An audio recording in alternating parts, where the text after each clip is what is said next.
Hello, everyone, and welcome to the Civil Weird podcast. We're here doing part 2 of our in-depth study of General George H. Pap Thomas. Pap. And I'm here with my co-hosts, Adam, Iron Man Crawl. Oh man, that's Paul, wonderful. The engineer, Galladay. I'll take it. Sure, That's right. And then I'm Christopher Stratton, the resident buffoon. So Buffoonery knows no bounds. that's right. Paul often brings up buffoonery when I'm involved, but archaeological negligence, I believe. yeah, I think buffoonery also made your field notes. I've seen them, Paul. But before we get started, one thing I wanted to just sort of bring up a bit of a shout out for the Illinois Military Museum here in Springfield. I had the opportunity to go up there and take a quick look around where Adam works part-time up there. He gave me a fabulous tour, and they have really great displays up there. But the main reason for my trip was that there was this particular artifact that I've wanted to see for a very long time. And it's kind of a weird artifact, from a military perspective to want to see, but it's very weird. It is the prosthetic leg, or one of the prosthetic legs that El Presidente, Adam, you do the name, you know the whole thing. Antonio Lopez de Santa Anna. I thought it was longer than that. It is actually, I believe it's about 13 Spanish names. Well, that's what I was hoping you were going to give up.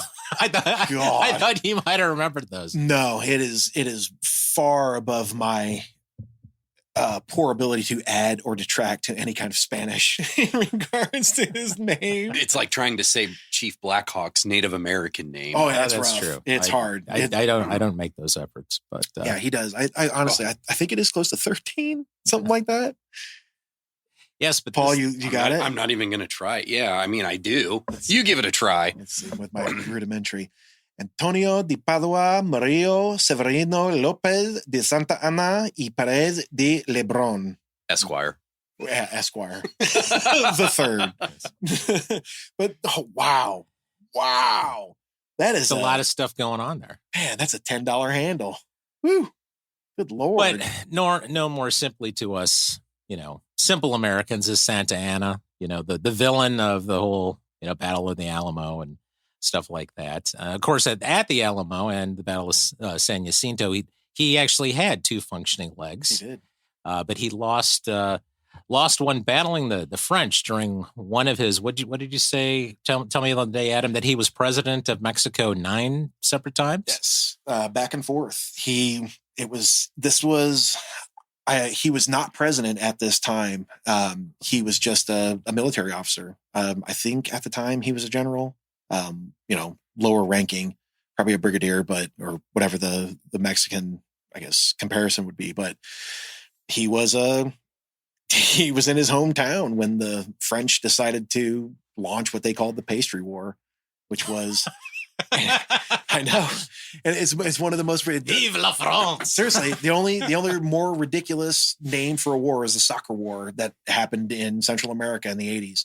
But it literally, the fight started, or the war, you can't really call it a war. It was one fight where the French never really stepped foot into Veracruz, but there happened to be Mexican officers, army officers, who went into a French pastry shop that was owned by the French, and they were drunk and they trashed the place. They rock starred this pastry shop to the ground, and the French were pissed and they wanted retribution.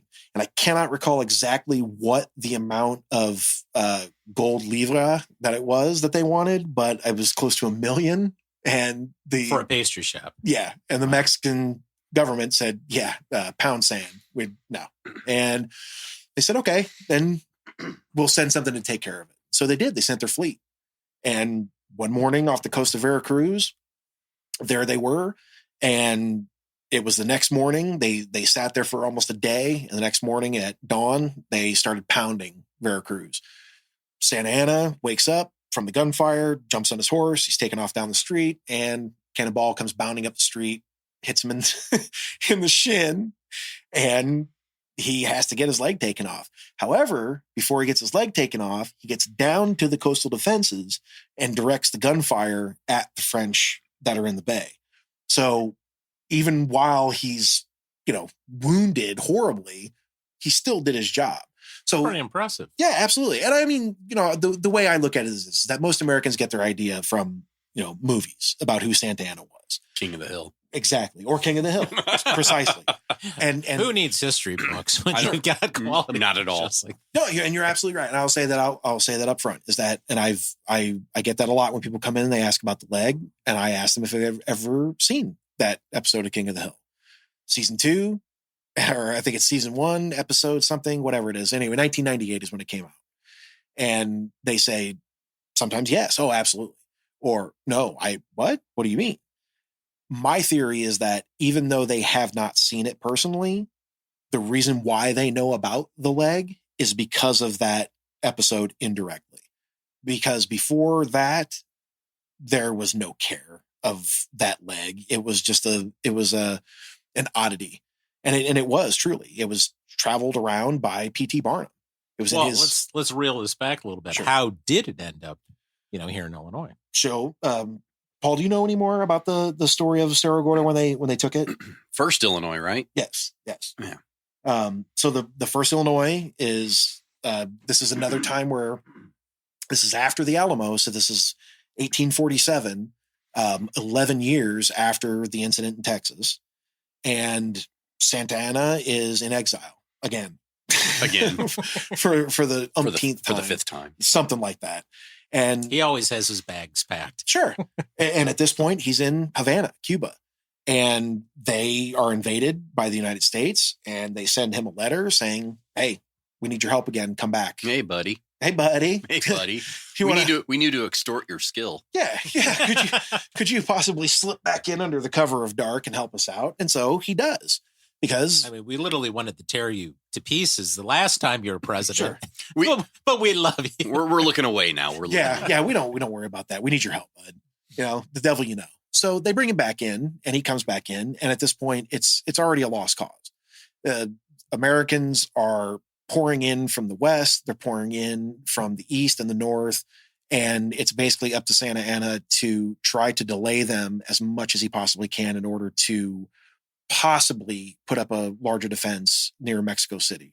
And he does the best he can with what he has. And at Cerro Gordo, he thinks he has strong lines, front and interior, except for there's a spot that he doesn't realize that his flanks are exposed.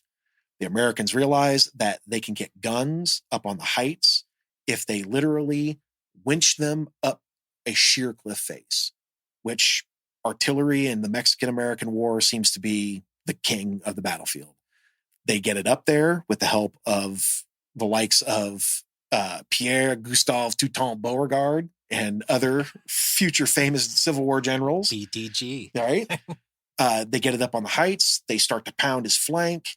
The first Illinois starts to move forward. Santa Anna thinks still at this point, even though they're under artillery fire, his lines are strong, but he doesn't realize, like I said, that his flank is exposed because he's got men moving away.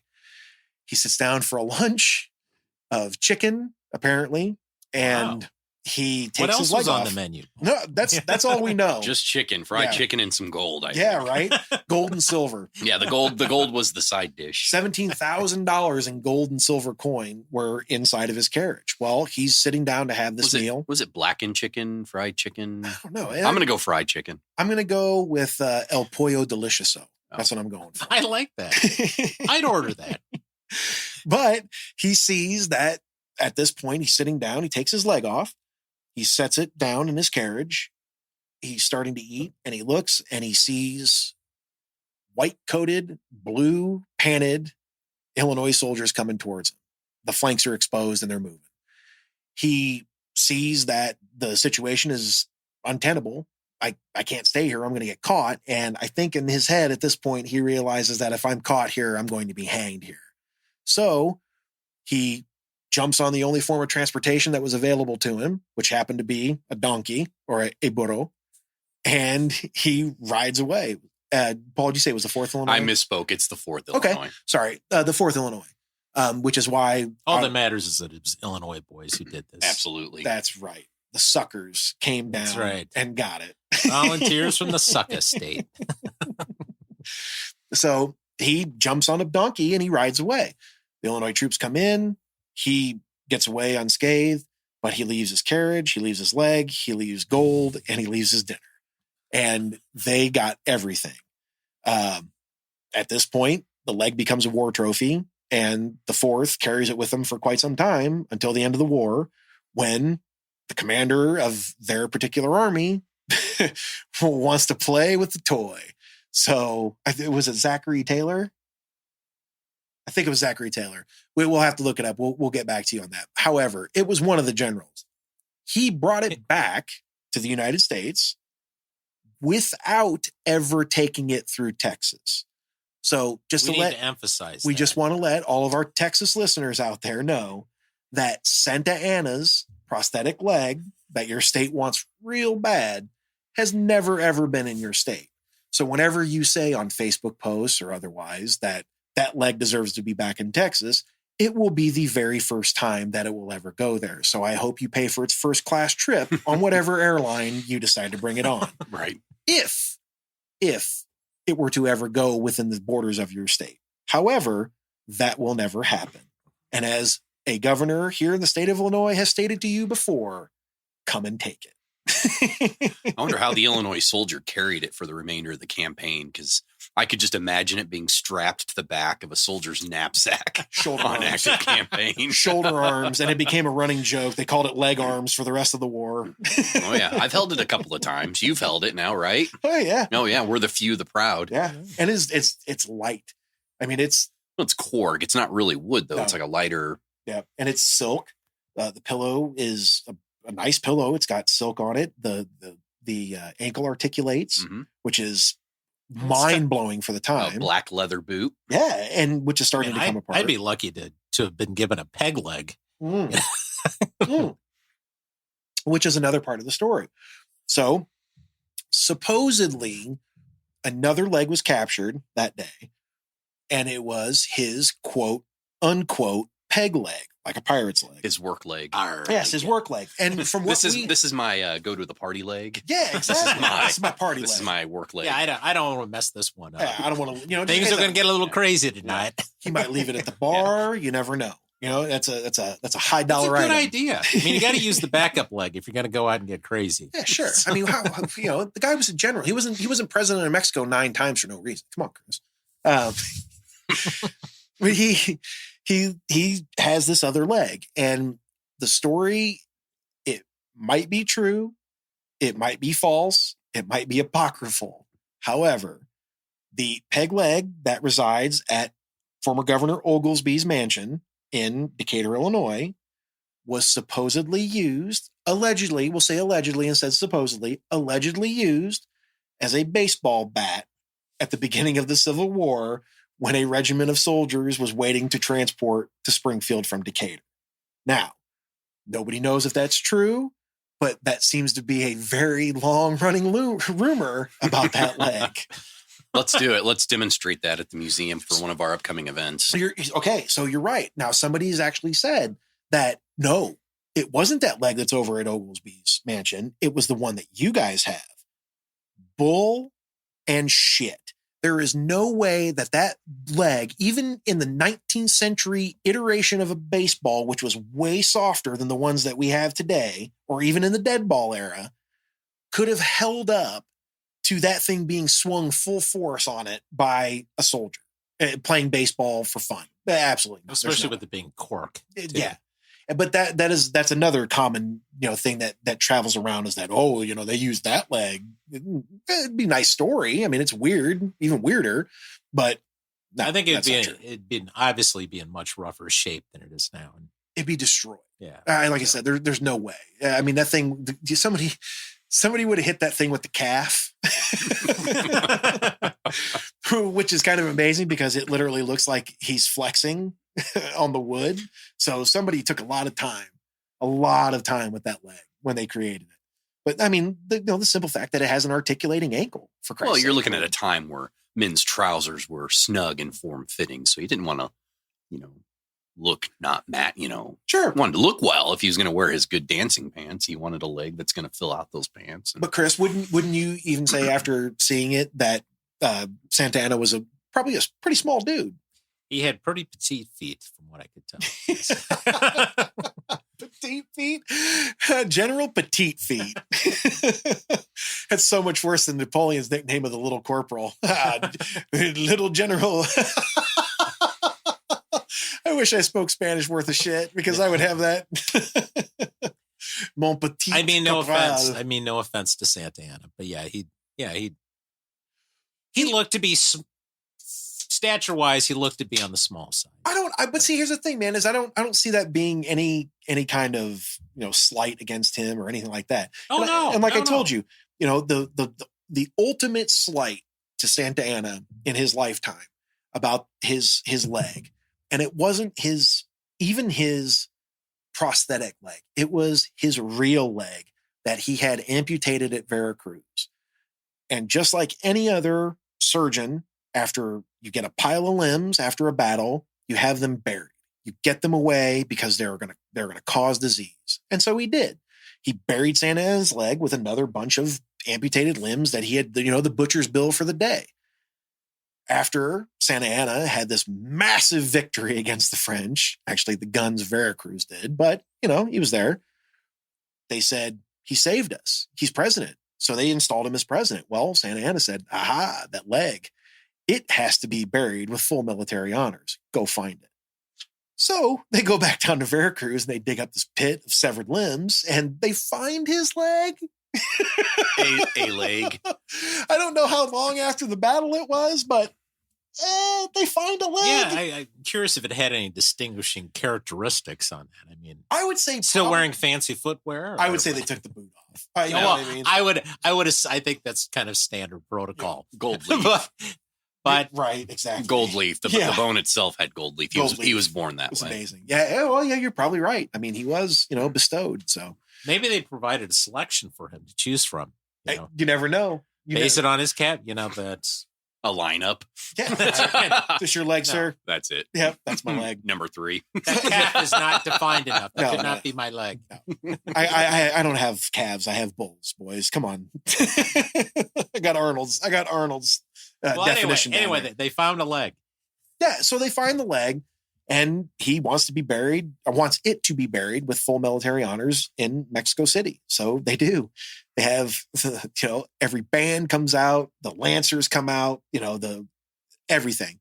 And they bury it with a statue in Mexico City. A few years later, Santa Anna falls out of favor again. They are not happy. They dig up the leg or get it out of the tomb where it is, and they drag it through the streets of Mexico City. As they're dragging it through the streets of Mexico City, they're chanting in Spanish, bring out the cripple. Their words, not mine. Bring out the cripple. Bring out the cripple. He absconds with his life and nothing more, and his family out the back door of Mexico City, and he goes to Jamaica at this point. Well, while he's in Jamaica, he gets a letter from his brother telling him, you're not going to believe this, but before you left, actually right after you left, they had your leg and they pieced it out to the crowd. Somebody got your little toe, somebody got your big toe, somebody got your toes, man. Like it became souvenirs. And he was abhorred at what they had done to his busted up, non-functioning, mummified leg. How dare they? I lost that leg in defense of Mexico, and they would have the ultimate disrespect of turning me into some kind of fucking souvenir. Right. The defense of the croissant. Seriously. And that was, and it made him so mad that the next time they said, hey, which happened to be the Mexican-American War, will you come back and help us? And he said, I don't think I want to. After what you did with my leg, I don't know if I want to. And they were like, please come back. And he, all right, I'll come back. And so he did. But we got his leg. The war ended. We got the Southwest and California from a criminal act. And his leg traveled the globe, probably more than I or Christopher Yu or Paul Yu will ever see countries this leg has been to them. It went to France. It went to London. It was in the Crystal Exposition in London. It was in Chicago at the Columbian Exposition. It's kind of like the Travelocity gnome. Seriously, it went everywhere. And it was in several different people's custody, and it was in P.T. Barnum's custody for a long time. And it was in, like I said, it was in his cabinet of curiosities, which eventually became the Modern Museum. That's what a modern museum is he had the idea for this, and your old museums at the time did like they do now didn't exist. They just didn't. He invented it with that by bringing that cabinet of curiosities around. And one of his main exhibitions was Santa Anna's leg. Ooh. I know, right? But he wanted to buy it. And the state of Illinois said, no, it's a war trophy. And of course we can't do that. So he said, okay, fine, I'll rent it. So that's basically what he did. He rented it for a long time. And finally it makes its way back here, and it ends up in a adjutant general's office until it makes its way down to us. And that's where it is now. And it's one of many war trophies that any country, I would say, that has been powerful at one point might have. This just happens to be one of the strangest ones that you could possibly think of. Now, Adam, normally sometime we try to get it to rest, right? Get it in a controlled environment. So it's only been out on display infrequently now. Yeah. It's only on temporary exhibit currently, on and off. When's it due to go back into? We're not 100% sure at this point, but this is the 300th anniversary of the Illinois National Guard. So we have it out for that specific Probably reason. Through the year then at a minimum. Yeah. I think the actual anniversary is May the 6th. Okay. And so it will be probably through the remainder of the summer going into fall. So yeah, if you guys want to come on up to the Illinois State Military Museum up in North MacArthur. Absolutely. It's 5 minutes from Abraham Lincoln's tomb. It's 10 minutes from the Presidential Library and Museum. So by all means, if you're making that trip to Springfield, stop in. Mm-hmm. Now on to the show. Yeah, I think so. We ready for it? I think so. George H. GHT2. Sounds like a rope. So I guess we'll go ahead and we'll get into it. One of the things I'd like to do before we get into GHT is throw a shout out to our Patreons, or should I say the patrons on Patreon. The first one is Sarah Jo Crawl, old money bags coming in tight in the Van Dorn's Anonymous Lovers tier on Patreon at $50. We all love Van Dorn. Yeah. Dave Amerson coming in with $10, and Pat Aceves coming in with $5 out in Gettysburg. And I guess maybe I shouldn't say how much money they're given, but it's very, very, very appreciated. We do this for fun. We don't do it for really any kind of money at all. Just some beer money, I guess, if you will. But we appreciate every dime and all the support that we're getting from everybody. We appreciate everybody and the response that you've given us on Instagram and TikTok and all the other things that I hate to deal with that I'm now dealing with. And I appreciate, all the support and all the love you guys have shown us. So anyway, other than that, I guess we'll get down into GHT, get down to old Pap again. And where are we at? We're at Stones River, I guess, from the last one. Yeah, I think where we left off, the newly minted Army of the Cumberland was about to tee off against Braxton Bragg's Confederate Army of the Tennessee at Murfreesboro. Or I almost said Illinois. Murfreesboro, right? Tennessee. Wow. So yeah, I know. Well, and we do have our own Murfreesboro. We do. We do. Right next to near a little bit south of Pinckneyville, Illinois, which is another great name for a town from a scumbag. But anyway, isn't Logan from Murphy's? That's right. You can visit the John. They have a museum dedicated to old Blackjack Logan. Right there in Williamson County, Illinois, which he kept in the Union fold. Bloody Williamson. Right. Bloody Williamson. But I guess if we we're going to talk about, the getting into Stones River. We might need to talk about what happened to Buell, who was in command of the Army of the Ohio at the time, and he was cashiered. That's because he was Spanish. Yeah, exactly right. I mean, Don Carlos Buell. Was he born in Spain? I don't think so. I swear I'm not saying that off just out of my ass or anything. I swear I thought he was born in Spain because his father was in the Navy. Oh, I think. I don't know. I could be 100% wrong. Paul's on it. I'm on it. Keep talking. But I will say this is that Buell was friends and was kind of offered to his position He was born in Ohio. Don Carlos Buell was born in Ohio, not Spain.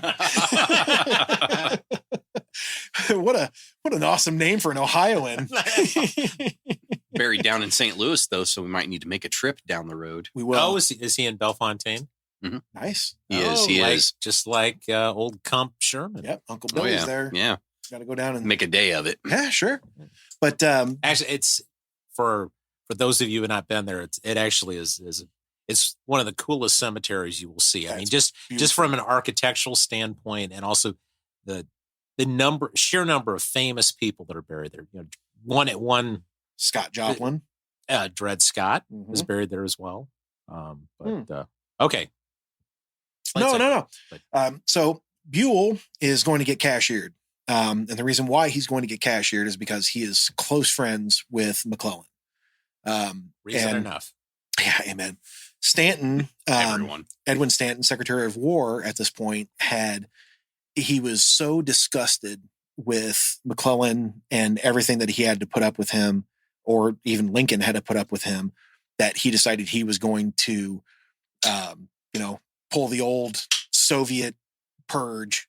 And as opposed to dragging them out and putting a bullet in their neck, he killed their careers. So Fitzjohn Porter got the blame for the loss at Second Manassas over Pope.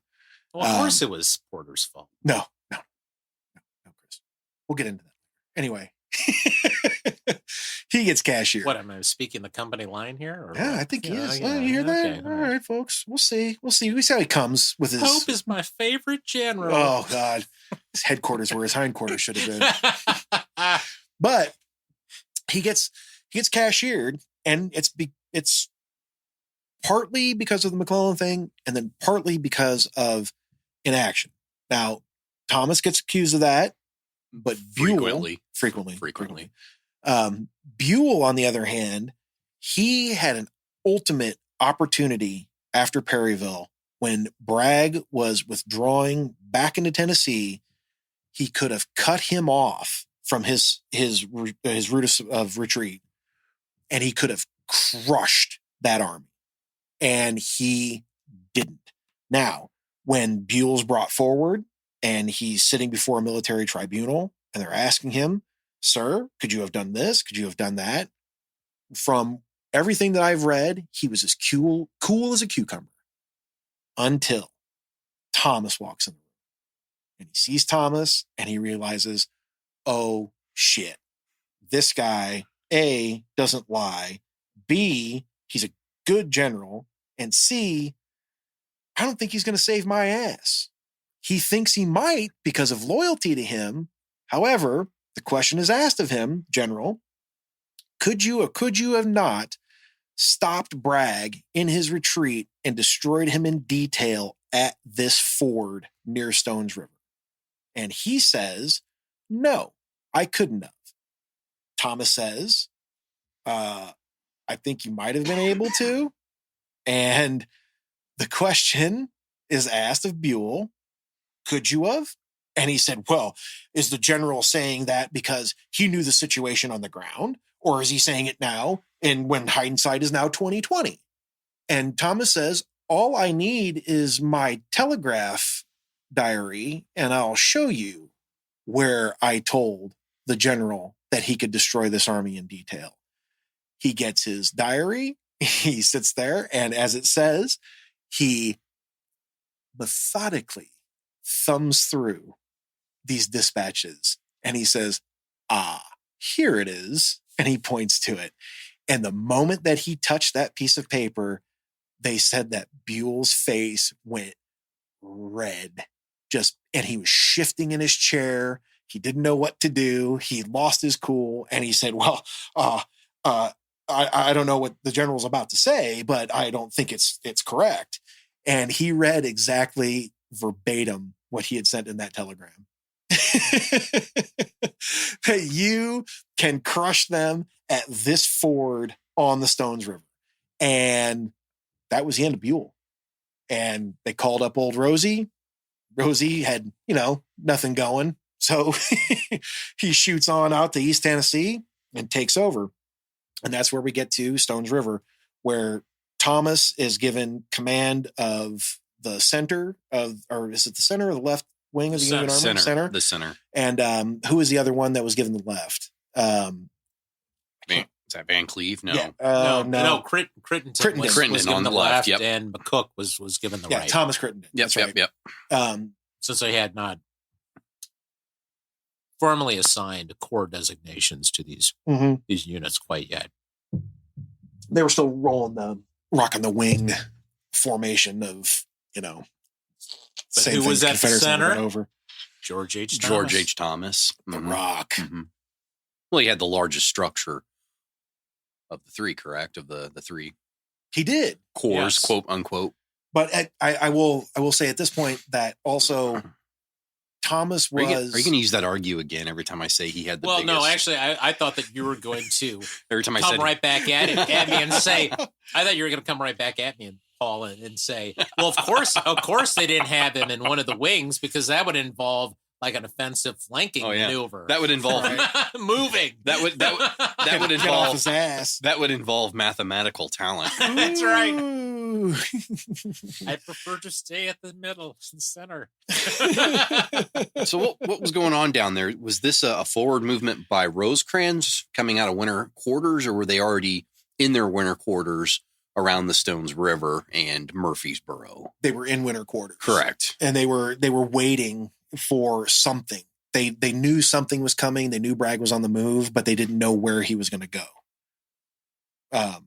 What, Chris? Actually, well, no, I was going to say the Confederates were sort of in winter quarters. Yeah, Rosecrans. Not that it was a long trip, but the Union Army moved out of Nashville to attack them, and yet, yes, Chris, absolutely right. Sorry, and this is a continuing theme when involving the Army of the Cumberland, or actually pretty much any army that Thomas is involved with. This constant harping from DC. You got to do something. Right. Do something. Go. For the love of God, fight a war. Get off your ass and go. Yeah, and that was the wild thing. Okay, it's only 20 miles away. Right? Literally, and the moves towards Franklin, literally, they would have to send them 17, 15 dispatches, like, go to Franklin. It's 5 miles away. I don't know about all that. No, I'm not ready. There's raiders out there, and I don't know about all that. This, that, or the other. Yeah, Forrest is prowling. I don't want to fuck with that guy. But they sent all the good cavalry to Grant anyway.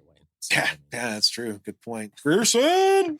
But the thing of where this, I guess you would say the matter of Thomas, and at this time, previous to this, he was very, very interested in new technology. At this point, before the fight, he really got interested in it, and it was really repeating carbines, as far as what cavalry could do with them and how they could be, brought to bear fast, hit and move. And then, of course, mounted infantry. And he was trying his best to get as many repeating rifles and carbines for everybody in his command that he possibly could, and keep them supplied. But that was one thing that I read about him, was he was embracing the technology. He wasn't like most of the clowns around him that were saying, "Oh, well, you give him 11 rounds or 12 rounds. It's just a waste of ammunition."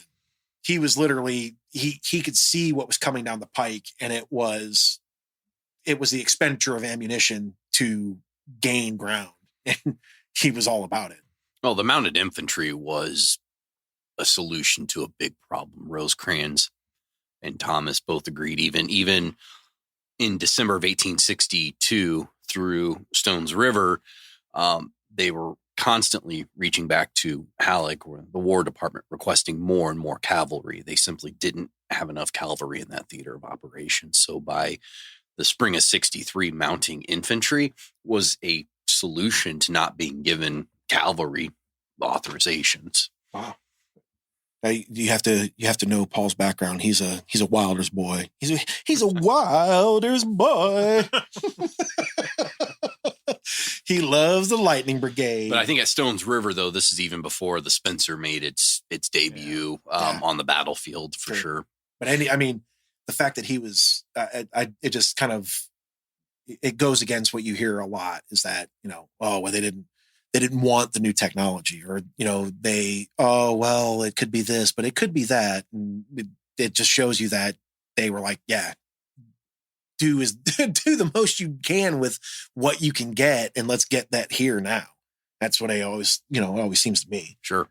But they were adapting to the battlefield. So we got Rosecrans moving south out of Nashville, December of 1862.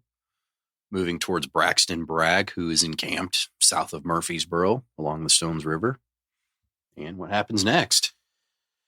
Well, early on the morning of December 31st, Bragg launches a dawn attack. And this is one of the things I've noticed that multiple historians have pointed out that Rosecrans and Bragg both had the same idea. They both respectively were going to assault each other's right flanks, but Bragg got his attack off first, and initially, it was a devastating attack. It completely rolled up the Union right flank. McCook's corps largely scattered. We will see this again later on, folks. For those who don't know, McCook being scattered. Yes. And one of the units that did put up a hard fight was the division under Philip Sheridan, and he actually slowed down the momentum of the Confederate attack. And in the meantime, the Union troops, which were flowing back towards the Nashville pike, which really, that was the Union lifeline. They were sort of pinned between the pike, and they had their backs to Stones River. So there was things were looking a little hairy there for a while. Sure.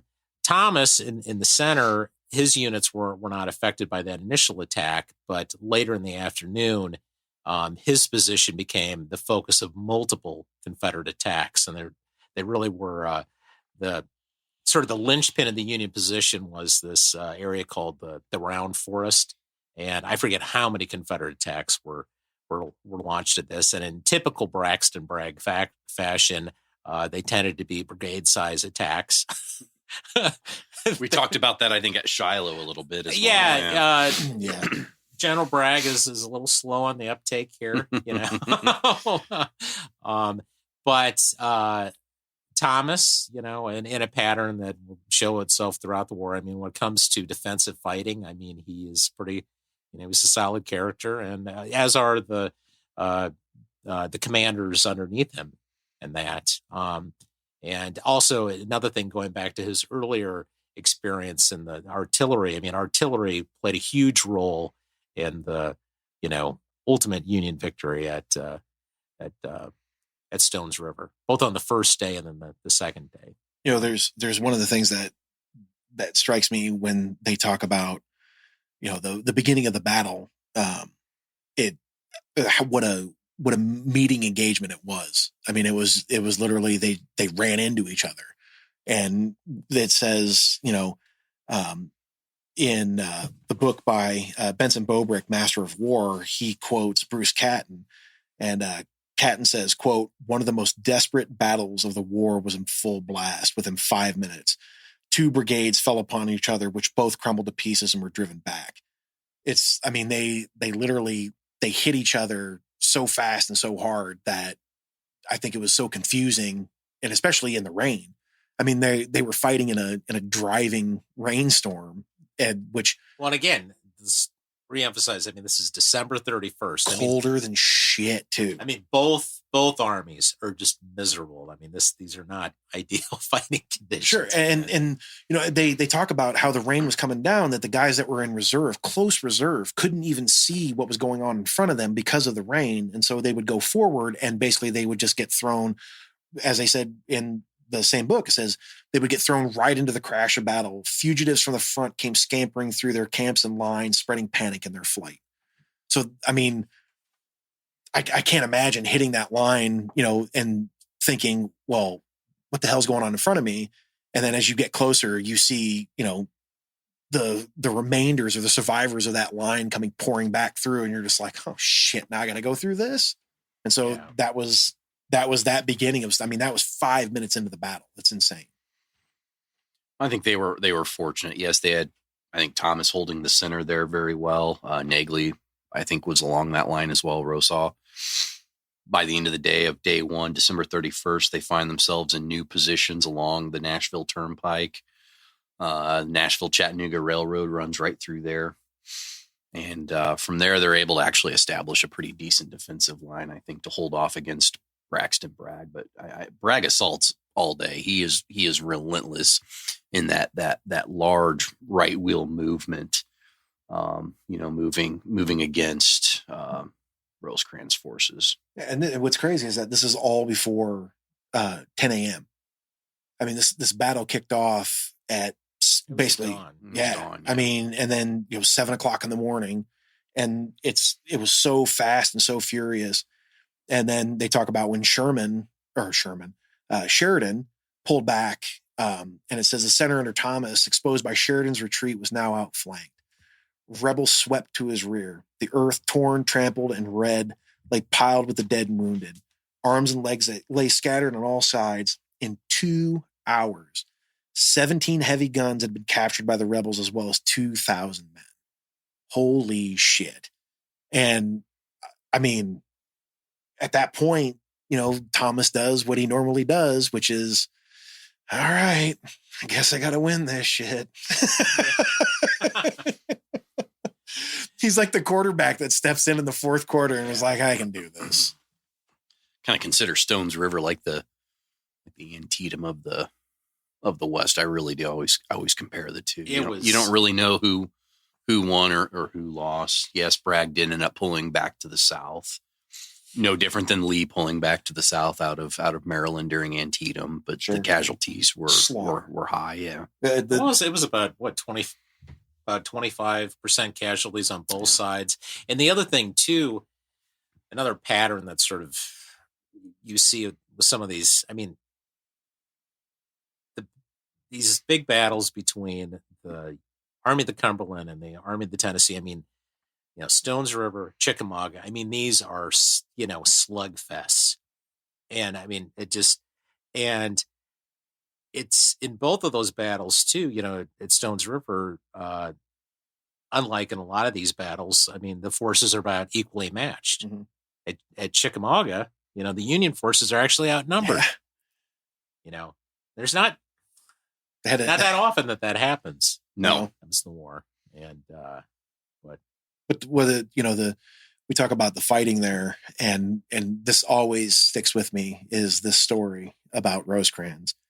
Here, 2 months character assassination. 2 months previous to this was Corinth, and he lost his shit at Corinth, and his officers told him to calm down. Everything was going to be fine. Even when he was saying that all is lost. At this battle, however, I could understand him kind of freaking out after some shit like this would happen to you. Anybody would. He's either freaking out or he's being extremely proactive and riding all over the field. Yeah, I'm gonna go with the former on that one, Christopher. But at this, I will quote from Bobrick's book, quote, Rosecrans was also valiant, and with several aides rode down to the Round Forest to join Thomas under fire. Colonel Julius Garesh, his chief of staff, galloped by his side. As they raced across the field in the thick of the action, Goresh was beheaded in an instant by a shell. Only a fragment of his lower jaw remained. The spouting trunk, quote, inclining gently from the saddle, fell forward to the earth. Rosecrans paused briefly and exclaimed, quote, brave men die in battle. Let us push on. A little later, a friend and fellow officer came upon the spot where Goresh lay. I saw but a headless trunk. An eddy of crimson foam had issued where his head should be. I at once recognized his figure. It lay so naturally, his right hand across his breast. As I approached, dismounted, and bent over him, the contraction of a muscle extended the hand slowly and slightly towards me. Taking hold of it, I found it warm and lifelike. Upon one of his fingers was a class ring that, to me, beautiful talisman of our common school. This I removed, and also taking from his pocket his Bible, I then parted. There was no time for tears. Now, that is beautiful for an absolutely horrendous situation. But Rosecrans belies the fact that he is literally covered in this man's gore from head to toe. I mean, he was... And this is a good friend. Yeah. Too. He was... Fellow Catholic. He was... You're absolutely right. And before the battle, they took mass and took communion together. But he was bespattered with his friend's gore, and he continued on. I mean, he stayed in the fight and in the saddle for the rest of the day, while some even said that his brains were hanging off of his epaulets. Holy shit. I mean, literally the guy was completely blown apart by a shell. And if I remember right, that shell continued. I think it killed two other horses, and on the first horse, it took off to the rear of that. Yeah, I remember reading about that. I think it went through the rider's legs, through the horse, through the other leg. It was into another horse. There's a pretty gruesome period illustration of this whole scene. And that shell came pretty close to both Rosecrans and Thomas. Right there, they were all right there. Yeah, they were having a meeting. I mean, they were coming up and saying, "What the hell do we do now?" And holy shit, what happened to that guy? Sure. What could you say? Well, keep fighting, I guess. Yeah, right. Yeah. I guess we got to stay in this. I can't go take a shower. But yeah, there you go. Well, what's after Stones River? I think next would be the Tullahoma campaign, right? The first move to take Chattanooga. Moving south out of Murfreesboro. Could I make one last point about Stones River? Just part of it because it goes to Thomas's character. Paul's begrudgingly give it to him. I say, okay. Let's go. I mean, we get it. He was there. He was there. Strictly defensive. No real offense that took place there. But after that first day's battle, where the Union Army had been pushed way back. Mm-hmm. A couple miles, I think. Back on the Nashville Turnpike, and Rosecrans, and I don't, he really relied on, the having like his midnight councils of generals, or but anyway, he was asking, was the general's opinion, should we stay and fight it out, or should we retreat? And the story is that, again, I don't know how much of this is true, and some of it plays into the stereotypes of Thomas that I don't like, because it sounds like old Pap couldn't even stay awake. I would like to think that he had a very busy day and he was just fucking tired, just nodding out and shit like a heroin addict in the back of the room, sleeping during a meeting with your commander. What? And I believe there are multiple accounts of this. Is that whenever the word retreat was mentioned, he'd snap at him and say, "This army does not retreat."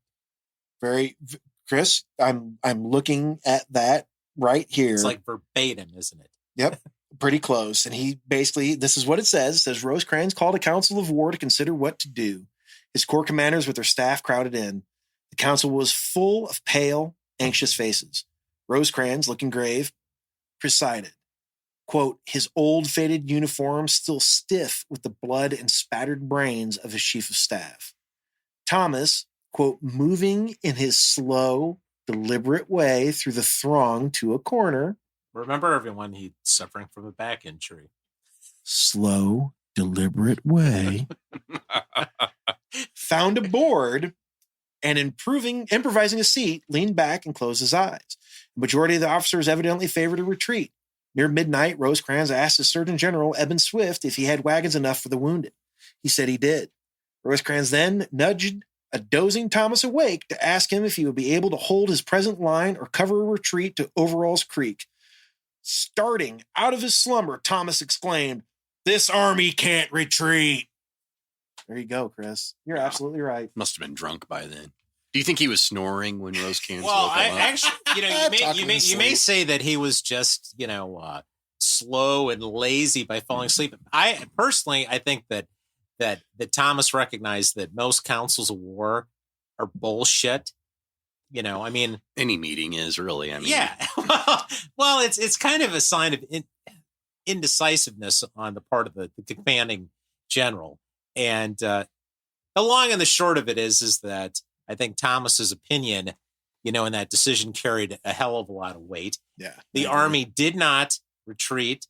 Both armies took a break for New Year's Eve. Yeah, New Year's Day. And then they continued operations on the 2nd. Yes, which ended pretty disastrously for the Confederates when they tried to attack on the opposite side of the river. But you're right. Ultimately, the Confederate army retreated, and again, a common refrain with Braxton Bragg, and another common refrain with Braxton Bragg is there is a near mutiny amongst his leading generals. Yeah. And because Bragg's such a popular guy. Yeah, I think asshole is the word you're looking for. Prick. I would go. He's just an unhappy guy looking for a friend. I could just see so many guys walking out of his office and being like, "Oh, what a jerk off." I mean, it's just constant refrain from everybody, even Polk, who was a bishop and had to forgive people due to his position in the Episcopal Church, fucking hated Bragg. I mean, he literally, it might have been because Bragg brought him up on charges. Well, multiple times. Well, I was to say it was at least twice. It was. I know after Chickamauga, he brought him. But still, I mean, that guy is like his whole gig is forgiveness, and he's like, nah, fuck this guy. Even Jesus couldn't stand this asshole. I'm done with him. I'm done.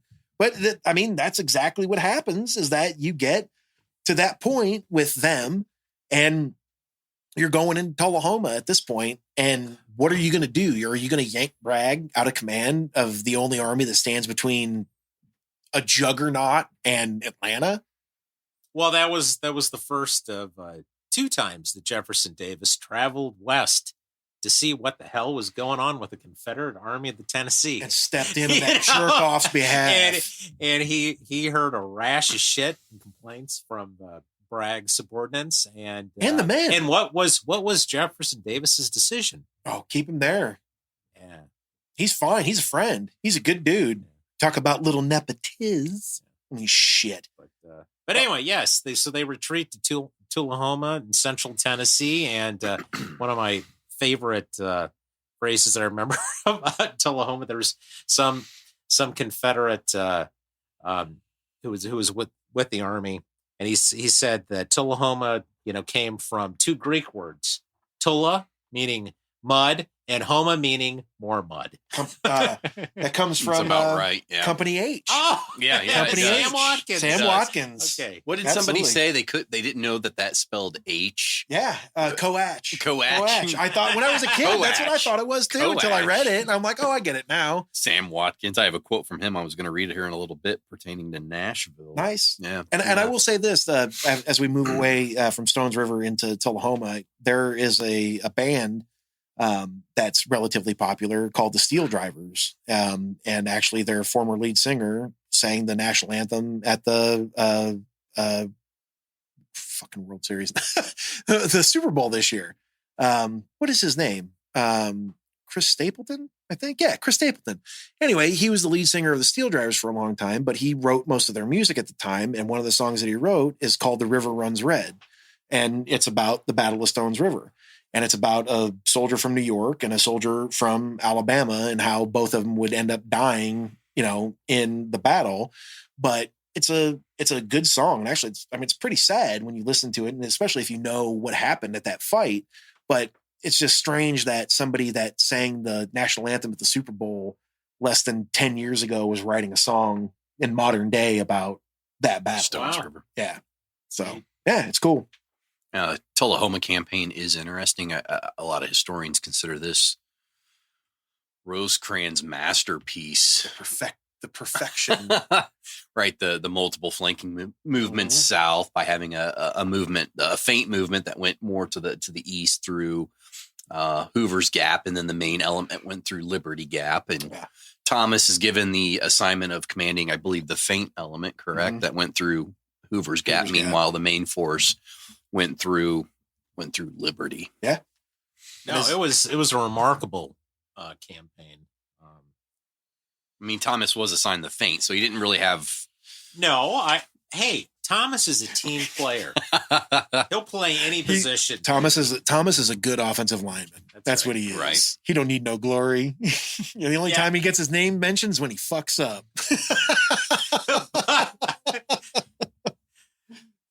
Yes, some might call that Tullahoma campaign a tour de force. Ooh.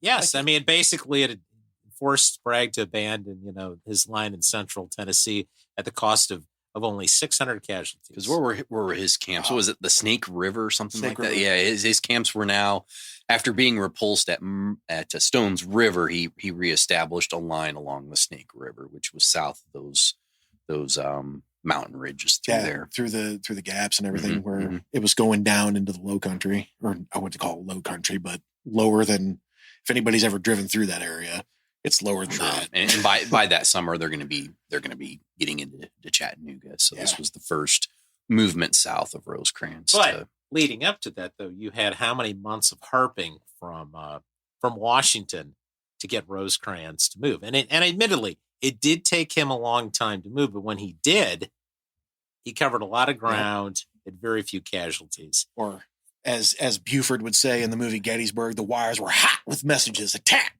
attack. Yeah. Grant's,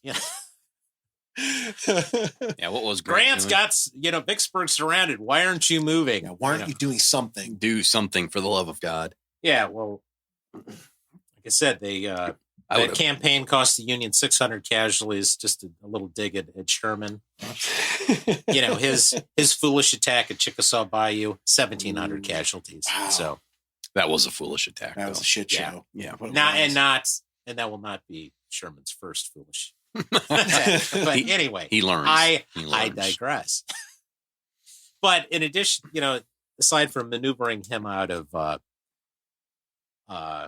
like his defensive line there in central Tennessee, then what they did to actually capture Chattanooga too was sure. They did some pretty innovative stuff there too. I mean, risky, a little bit of very trickery. risky, breaking up your command that wide apart. Yeah, trickery. I love it.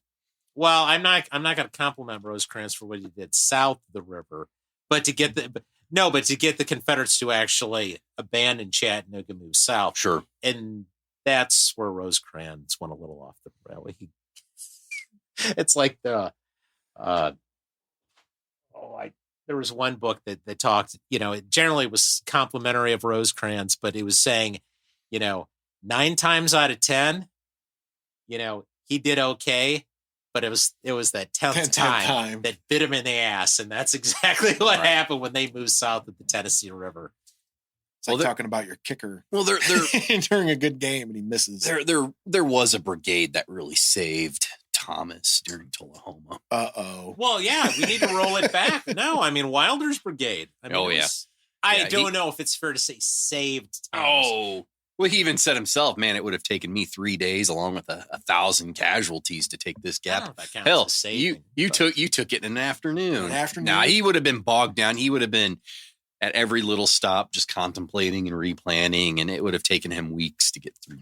Was this one of Hoover's Gap? But was this one of those units that he was actually all in? Well, they had to. Well, Wilder's brigade. Wilder pretty much had to ignore his order to pull back. Yeah, I was going to say, Paul, didn't Rosecrans say, "Get your asses back here"? And they were no, we ignored. We're that. good. Yeah, we're good. We'll hold this until you can catch up. Yeah, win-win. We're literally going to drop casualties here. Nothing Thomas did though, right? Well, give us a blurb on Wilder's brigade. I mean, I guess I can get into Wilder's Lightning Brigade, but that seems like it should be its whole other episode. But considering that they do play a heavy part in 1863 under Thomas's command, we can bring them up right now if that's the direction we're going in. Well, yeah, especially since it's not just the Tullahoma campaign, but later on at Chickamauga. I mean, key role. So John Todd Wilder was the commander of an infantry brigade. Most of the regiments were mustered in late in 1862. They were ground pounders, for lack of a better phrase. They marched everywhere they went. And in January of 1863, they were sent on a couple of expeditions to hunt down the cavalry raider John Hunt Morgan. You know, and it doesn't seem like common sense to me, but you really can't use infantry to chase down a mounted foe. Hey, horsemen, wait up for me. Wait for me, guys. So did they go up in Ohio to chase him? They didn't go that far. No. I mean, they probably did 20 miles and gave up. Like, screw this noise. The weather was, and this is where cross country running in America developed. Oh yeah, it started with Wilder's brigade chasing John Hunt Morgan. Right. And John Todd Wilder, being a smart man, was like, this is asinine, right? You can't use infantry to chase down a mounted enemy. End of story. I mean, you really can't. And so he starts to petition Rosecrans to have his brigade mounted, to become a mounted infantry brigade. Now they do different than they are different than cavalry. So cavalry do have their own very specific battlefield techniques. Mounted infantry, however, only use the animals for the purposes of their mobility, to get to the front, dismount, and then they would fight as infantry. Cavalry had their own completely different set of tactics. And they went every fifth man holds, right? Correct. It was same with Wilder's brigade. Every fourth would hold four animals. Okay. So you would lose a quarter of your force right off the bat if you did have to hold your animals to the rear. Wilder's brigade, he does get permission to mount, and the Army wasn't willing that early in the stage to purchase the animals for the mounted brigade. So they go out on their expeditions and start rounding up whatever animals they can. Yoink. Horses, donkeys, mules, elephants, whatever they can get a hold of. Elephants. They're rounding up through central Tennessee, everything. Maybe there might have been a couple of those stray camels from Jefferson Davis's experiment. There could have been a stray camel. We'll do that maybe in a decade. That's right. We're just going to keep holding it off. This is yet another plug for the camel one episode. of Paul's pet projects. Aside from Wilder's brigade, the camel. The Camel Corps. The U.S. Army's camel experiment in the 1850s. They end up getting most of their regiments mounted, but one thing that Wilder wanted was superior firepower. He originally looked at the Henry rifle, but New Haven, they would not have been able to produce the number of weapons that he wanted at that time. It would have taken him a lot longer to arm his brigade with the Henry repeating rifle. But I think his second choice probably ended up becoming his preferred rifle once he saw it in use, but that was the 7-shot Spencer repeating rifle. Took a metallic internally primed rimfire cartridge, very durable rifle, and that's what he arms his brigade with. And Tullahoma is a fine example of his brigade rapidly taking Hoover's Gap, pushing back all the cavalry and outposts that were through that gap. Ends up getting to the end of the gap, the southernmost portion of that where the terrain opens up, takes the hills covering that gap, and holds off 3 times his number for a better part of the day with those Spencer rifles. I don't think if he would have had that Spencer, they would have been able to hold off those repeated attacks on that day. Tell him what he said to Rosecrans. Tell him what he said. Oh, who's that? Oh, yeah. When Rosecrans orders him back saying you went too far, and he's like, nah, I'm going to stay here. I think we got this, buddy. We got this. Yeah, we're doing great. We got it. You're going to see his Spencer rifles come into play on definitely the first day of Chickamauga at the 2 bridges, Reed's and Alexander's Bridge, where I think a pretty successful delaying action takes place there. You're going to see him come into play throughout the battlefield as well at the Vineyard Field. And really, they're holding off when Rosecrans' army begins their withdrawal back north towards Chattanooga. They're one of the last units on that field covering the main army as it pulls back to Chattanooga. Even at Chattanooga, his artillery battery, the 18th Independent Battery, Indiana, they're the first shots that open up on Chattanooga early in the war. So they were everywhere. Yeah, they were everywhere. Moving and grooving on mules aplenty. Moving quick. Yeah, absolutely. Yeah, we're just going to come in here. And what do you got in here? It's 4-legged. Yoink. Didn't he actually fund the purchase of those He rifles? did. Yeah. Initially, he signed the. He No, worked with a bank in Indiana to get the financial backing for those rifles, and every soldier in his command signed a promissory note saying that they would pay back their arms.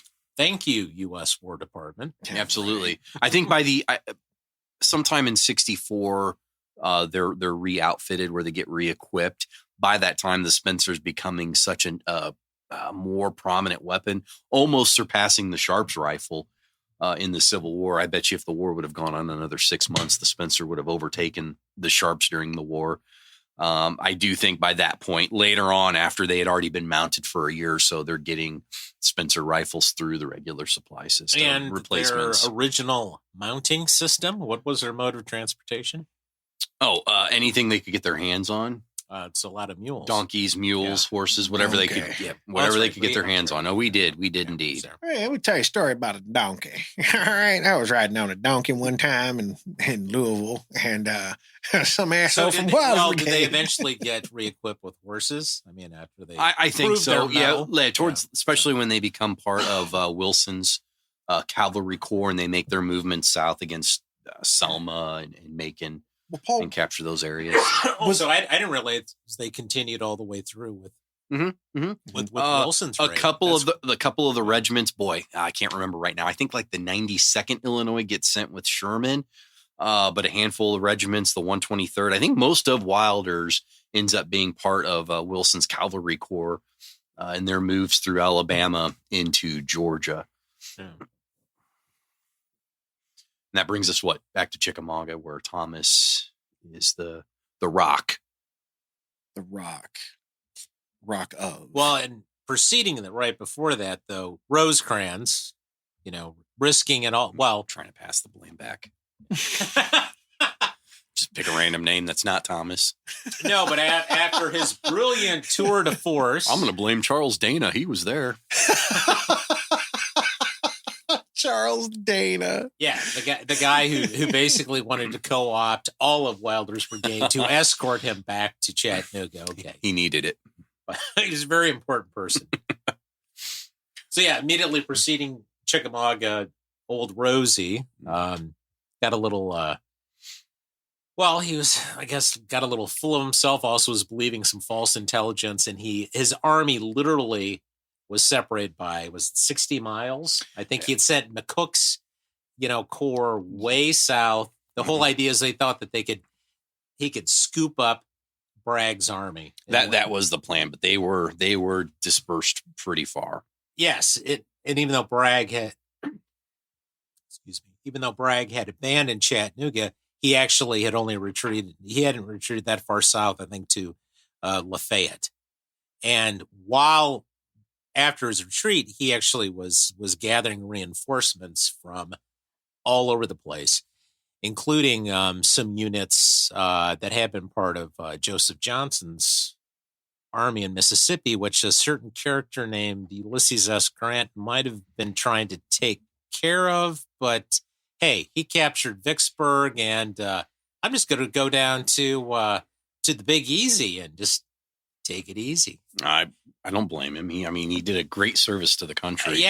By capturing Vicksburg. I did my part, and I guess old Rosie's just left on his own. Right. So, but it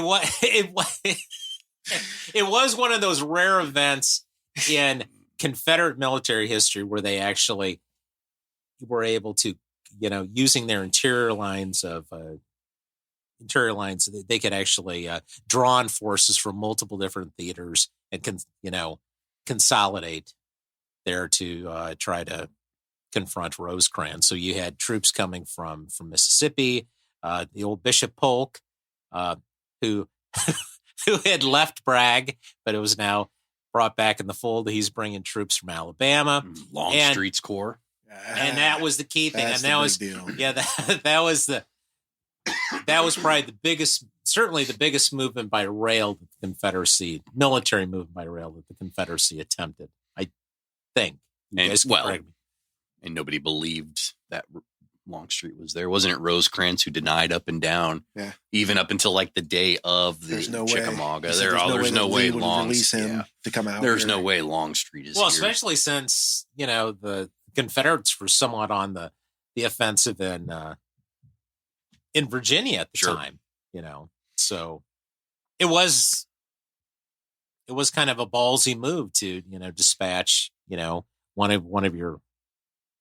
of the corps in the Army of Northern Virginia to go all the way to Georgia. So, according, to all the lost causers, if that corps would have been dispatched to Vicksburg or to Perryville or to Chattanooga or wherever, they could have done more damage. Well, the fact remains that they were dispatched and they were in Chickamauga and they did dick. So that whole thing about getting there with more men and more arms and more ammunition, like you said, Chris, they were outnumbered, not by a wide margin, but they were still outnumbered. And that didn't seem to happen there because there happened to be one dude, the old hammer in Nashville, the Rock from Rock City, Chattanooga, decided to step up and use some Illinois troops. And we'll get to that point. But one thing I'd like to look at is, we're getting into Chickamauga. And as you talked about Polk, it was his job to start that fight. And he did. And one of the things that it gets down to is when the battle began, Thomas and an aide were standing just behind the center of the line within range of enemy shells. A shell passed between them, quote, causing them to look at each other with a quiet smile. Wow. Literally one of the most, one of the areas in the Civil War where the air was full of more steel and lead than it was oxygen. And they turn and look at each other like, this shit's kicking off. Right. I mean, it's just bonkers to me that, he had that quiet kind of, all right, demeanor during what should be a high intense moment of adrenaline. Just a stoic and Thomas never had any Rosecrans moments where he flipped the fuck out. No, I mean, supposedly, the most people could observe him being a little concerned about stuff was whether or not he was ruffling up his beard or something like that. Well, and we get into what he says, and at that point he says, a moment afterward, another shell took the same route. The general, instead of smiling this time, turned to his aide and said, Major, I think we'd better retire a little, and fell back a few yards to the small wood. Meanwhile, in successive and repeated charges, the whole Confederate right, brigade after brigade, assailed the Union breastworks, but was repulsed. So, I mean, there you go. Here's another instance where it's literally just a hammer blow from the Confederates into Thomas's wing or corps or his portion of the army, and he handles it. And I hate to use the word, but I love the word. He handles it with aplomb. He really does.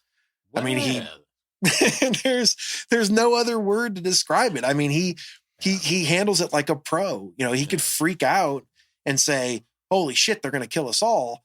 But he realizes that, well, I mean, if they're going to kill them, they're going to kill me too. So let's figure out how to do something to stop this. And Chickamauga very much was this.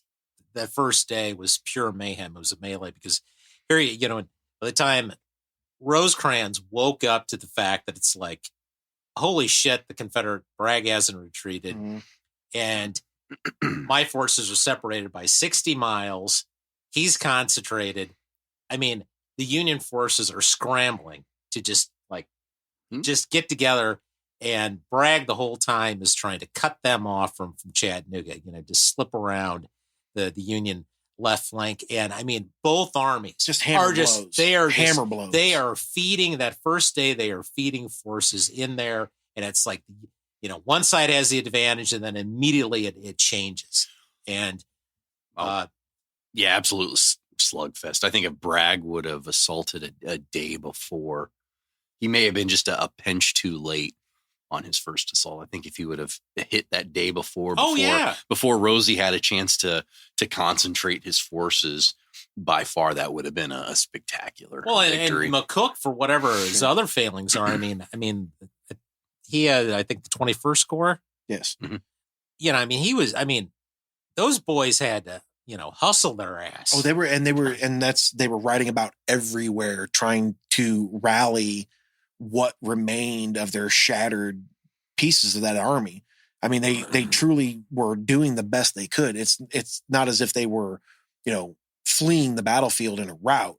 I mean, some of those units, obviously they were, because they were smashed, but they were truly riding up and saying, stop, rally around us. And they were doing the best they could. And they eventually ended up funneling those troops into where Thomas was on Snodgrass Hill. But I can't imagine that just an entire wing of the army just collapsing at once. Well, which happened on the second day. Right. And that was all a communication error, where it was thought that there was a presumed gap that in the line that didn't exist. And by pulling can't remember the commanders.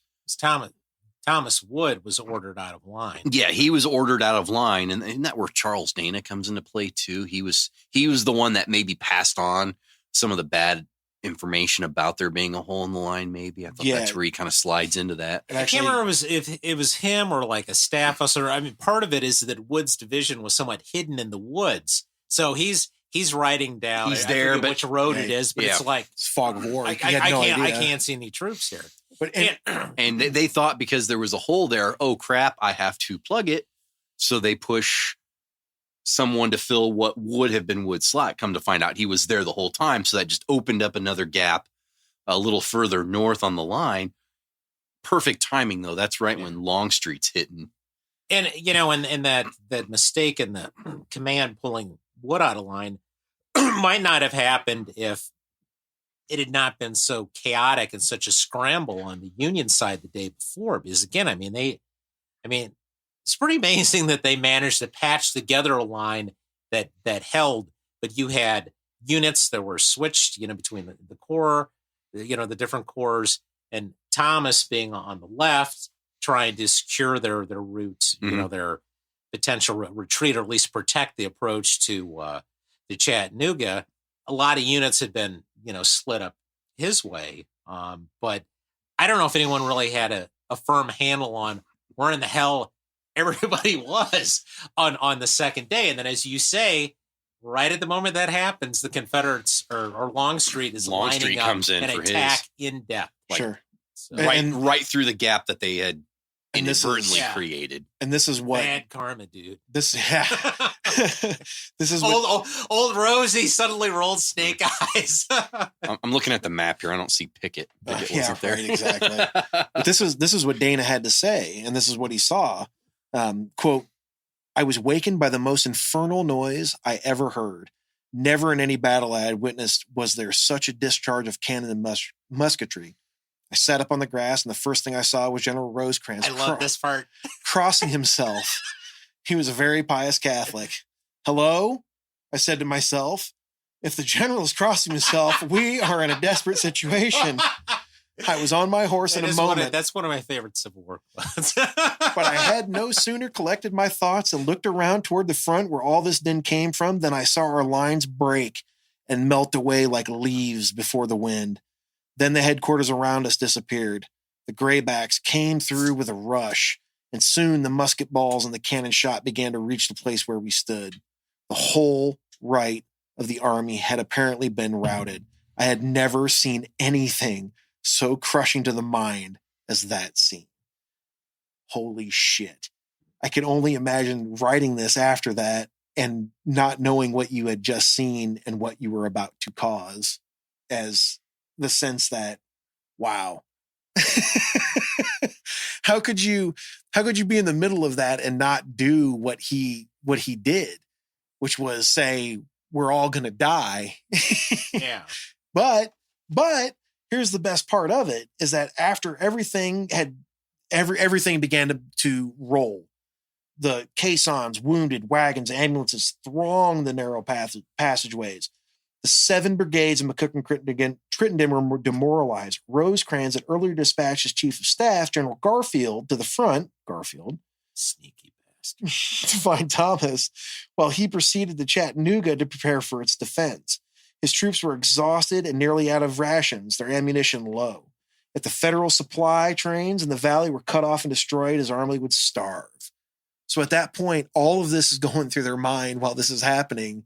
Then, of course, in the middle of it all, who comes riding out of the haze like the fucking Lone Ranger, but John T. Wilder of Indiana.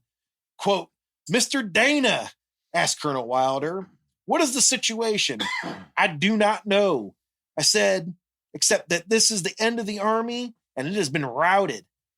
There is still heavy fighting on the left." I don't know much, but I do know that. I do know that. We're in deep shit. "Except that this is the end of the army. We've been routed. This is still heavy fighting on the left, and our troops seem to be holding their ground there yet." Quote, "Will you give me orders?" he asked. Quote, "I have no authority to give orders," I replied. "But if I were in your situation, I would go to the left where Thomas is."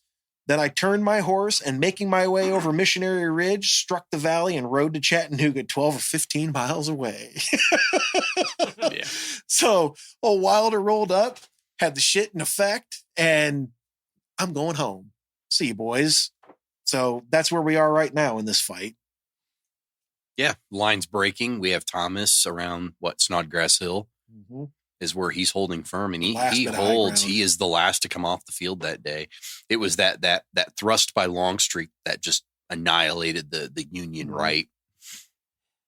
And I think Thomas, the attacks on him had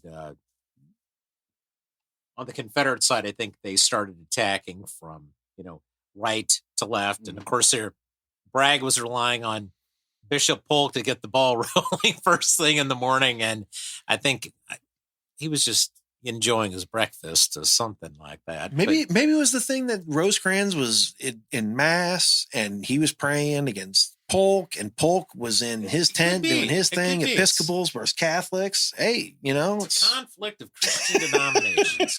But yeah, God was on both their sides that day. Yes, Thomas was holding his own, and he wasn't immediately aware that the right had been pretty much swept away. There was no right.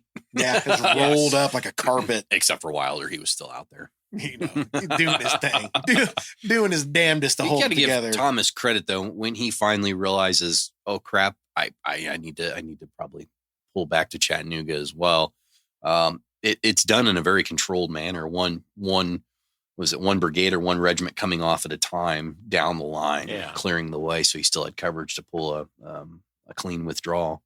Yeah. But more importantly, he held throughout the rest of the of the day. Those units that had it was late in the day, skedaddled to Chattanooga. What'd you say? It was late in the day. Yeah. And they were and they were getting the entire time. It's not as if the attacks had slacked. That entire time they were on Snodgrass Hill, it was hot and it was heavy the entire time. It was nip and tuck, and of course the Reserve Corps, out of Rossville with Steedman, coming in there and just in the nick of time, up on Horseshoe Ridge, and it was one of those deals. And in hindsight, it was like, okay, well, old Rosie had collected himself, and maybe if he had a little more help, those Union troops, could have got back to Thomas, and maybe it could have been somewhat of a stalemate, kind of like at Stones River. So, it would have ended up, they would not have had to retreat into Chattanooga and be under siege like they were. Sure. But, and again, I guess I'm backtracking a little bit, but yet another famous Council of War on the night of September 19th, 1863, a similar deal where Thomas apparently is acting all sleepy, but he was not in favor of retreating. No. Again, that was a close run affair, and the Union, I'm getting my directions mixed up. No, but the southern end of the Union line. I mean, it was pretty frazzled after that first day's fighting, and I think Thomas had recommended actually withdrawing that some closer to Snodgrass Hill and Horseshoe Ridge, which would still protect, any sort of retreat or communication with Chattanooga, and Rosecrans wasn't willing to do that. As part of it, I guess, with the amount of wounded they had at Crawfish Springs and that, but Thomas was not. Well, I mean, they did not retreat. Nope. But no, this army does not retreat. And his section of it, at least. Sure. And that is in Bobrick's book. It after, everything had happened there in Snodgrass Hill, and, even Sam Watkins writes in his book about what happened there. He said that he never saw so many men fall so fast in such little time in any battle that he was ever in. And it was because of everything that was there, and the fact that he could stand up to that onslaught of Longstreet and Bragg to be able to hold that ground. But that is where his true, I guess you would say, ability was noticed. And what came afterwards was everything that has been written about him since. He, everything previous to that, cool. He did a good job. He's competent. Yeah. But he made that stand there. And that was where he got the sobriquet of the Rock of Chickamauga. And the things that have been written about him and his stand there, it comes from firsthand accounts of the men that were there, and has been, built upon by historians since. But one of the things that really stands out to me is where the military historian General Henry M. Sist wrote, quote, "There is nothing finer in history than Thomas at Chickamauga. In truth, his seemingly hopeless yet successful stand could only be compared to the ancient Greek stand against the Persians at Thermopylae." Holy shit. Wow. I mean, that's very high praise. Yeah. And I mean, especially coming from a general who probably studied every minute of that battle that he possibly could to see what happened there on that hill. That's, like I said, I'll say it again, that's high praise. That amazes me. But, he kept his cool. He was methodical. He was straight across the board. If shit happens, it happens.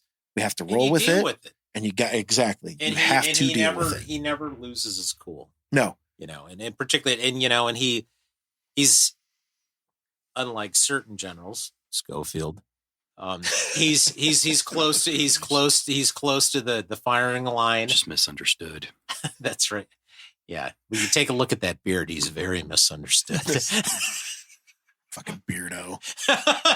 No, it's, when you consider that, half the army's been swept away, you're being corralled in there by superior forces. And I don't think he ever contemplated retreating. Now part of it was just you can't really disengage from a conflict like that without it turning into a complete rout.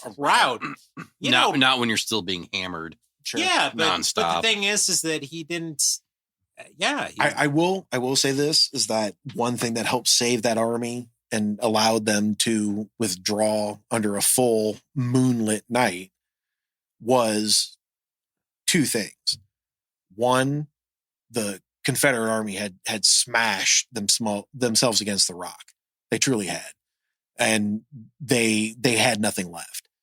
The other thing was that, unfortunately, that's a common fate or typical fate of the Confederate Army of Tennessee. Absolutely. Brave soldiers being another wasted. quick shout out to a great podcast, Lions Led by Donkeys. And that's exactly, in this instance, pre-World War I, what you had lions led by donkeys. Because you can say whatever you want about the Confederate Army, various and sundry, but those men were brave. And especially to serve under somebody like Braxton Bragg, that's doubly brave. And you're right, Chris, but I mean, to endure that, the amount of destruction that was on that field over 2 days, and still say, let's go, let's keep going, but we can't. I mean, that says so much about the Army of Tennessee. I mean, it really does. They were brave, great men. And like I said, lions led by donkeys. What are you going to do? But that was fortuitous for Thomas and the Army of the Cumberland, because they were allowed to, if you think about it, they were allowed to slink back into Chattanooga to end up where they did not slink. I would disagree. I wouldn't. There's varying degrees of slink,